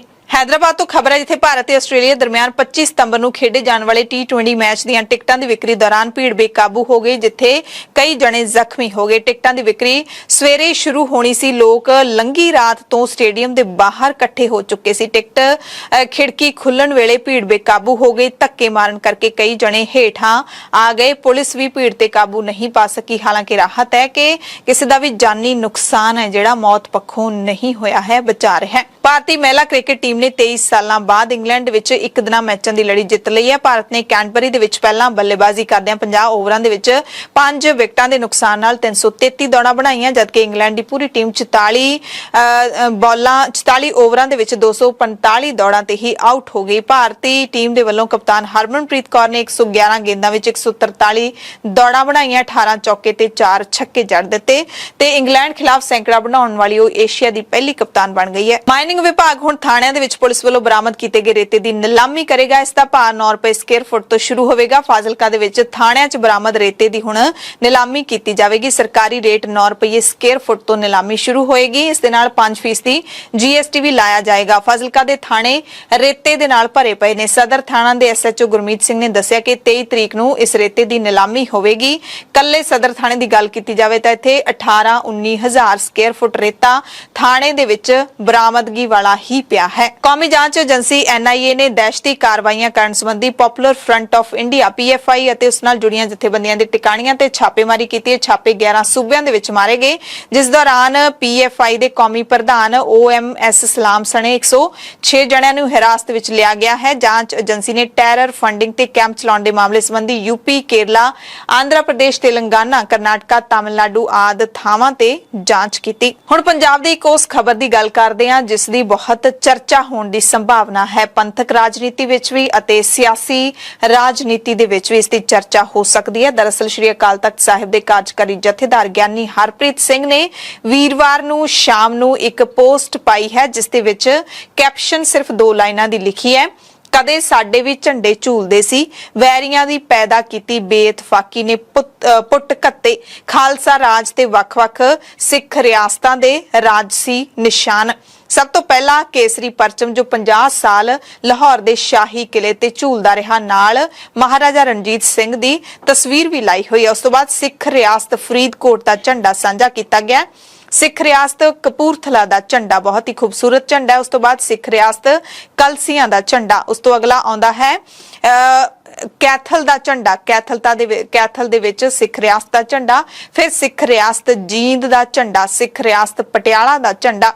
ਇਸ ਤੋਂ ਬਾਅਦ ਅਕਾਲ ਸਹਾਏ ਸਿੱਖ ਰਿਆਸਤ ਨਾਭਾ ਦਾ ਝੰਡਾ ਜਥੇਦਾਰ ਨੇ ਇਹ ਸਾਂਝਾ ਕੀਤਾ ਹੈ। ਸਭ ਤੋਂ ਪਹਿਲਾਂ ਜਿਹੜਾ ਕੇਸਰੀ ਪਰਚਮ, ਜਿਸ ਦੇ ਵਿੱਚ ਪੀਲੇ ਰੰਗ ਦੇ ਉੱਤੇ ਨੀਲੇ ਅੱਖਰਾਂ ਦੇ ਨਾਲ ਉਕਰਿਆ ਹੋਇਆ, ਵਿੱਚ ਖੰਡਾ ਬਣਿਆ ਹੋਇਆ, ਆਸ-ਪਾਸ ਤੇ ਜਿਹੜੀ ਭਾਸ਼ਾ ਲਿਖੀ ਹੋਈ ਹੈ ਉਸ ਨੂੰ ਮੈਂ ਸਮਝ ਨਹੀਂ ਸਕਦੀ। ਉਸ ਤੋਂ ਬਾਅਦ ਜਥੇਦਾਰ ਦੀ ਇਸ ਪੋਸਟ ਨੂੰ ਬਹੁਤ ਵੱਡੀ ਪੱਧਰ ਦੇ ਉੱਤੇ ਸਾਂਝਾ ਕੀਤਾ ਗਿਆ ਹੈ। ਲੋਕਾਂ ਦੇ ਵੱਲੋਂ ਬਹੁਤ ਸਾਰੇ ਕਮੈਂਟ ਆ ਰਹੇ ਸਨ। ਜਦੋਂ ਮੈਂ ਖਬਰ ਪੜ੍ਹੀ ਹੈ ਤਾਂ ਉਦੋਂ ਤੱਕ 250-250 ਸ਼ੇਅਰ ਅਤੇ 150 ਦੇ ਕਰੀਬ ਕਮੈਂਟ ਆ ਚੁੱਕੇ ਸੀ। ਸਤਿੰਦਰ ਸਿੰਘ ਲਿਖਦੇ ਨੇ, ਰਾਜ ਕਰੇਗਾ ਖਾਲਸਾ ਆਕੀ ਰਹੇ ਨਾ ਕੋਏ, ਉਹ ਦਿਨ ਵੀ ਗੁਰੂ ਮਹਾਰਾਜ ਦੀ ਕਿਰਪਾ ਸਦਕਾ ਇੱਕ ਦਿਨ ਆ ਹੀ ਜਾਣਾ ਹੈ। ਇੱਕ ਹੋਰ ਲਿਖਦੇ ਨੇ, ਪ੍ਰਗਟ ਸਿੰਘ ਨੰਦਗੜ੍ਹ, ਪਾਤਸ਼ਾਹ ਨੇ ਆਪ ਕਲਾ ਵਰਤਾਉਣੀ ਹੈ। ਹਰਦੀਪ ਸਿੰਘ ਖਾਲਸਾ ਲਿਖਦੇ ਨੇ, ਸਿੰਘ ਸਾਹਿਬ ਜੀ ਪ੍ਰਚਾਰ ਵਹੀਰ ਚਲਾਓ, ਤਖਤ ਸਾਹਿਬ ਤੋਂ ਕੌਮ ਨੂੰ ਲਾਮਬੰਦ ਕਰੋ, ਪਿੰਡ-ਪਿੰਡ ਸ਼ਹਿਰ-ਸ਼ਹਿਰ ਜਾ ਕੇ ਬਿਸਤਰਾ ਲਾਓ, ਗੱਡੀ 'ਚ ਫੇਰ ਦੇਖਿਓ ਨੌਜਵਾਨ ਕਿਵੇਂ ਜੁੜਦੇ ਨੇ। ਹਾਲ ਹੀ ਵਿੱਚ ਬਾਬਾ ਜੀਵਨ ਸਿੰਘ ਦਾ ਜਨਮ ਦਿਹਾੜਾ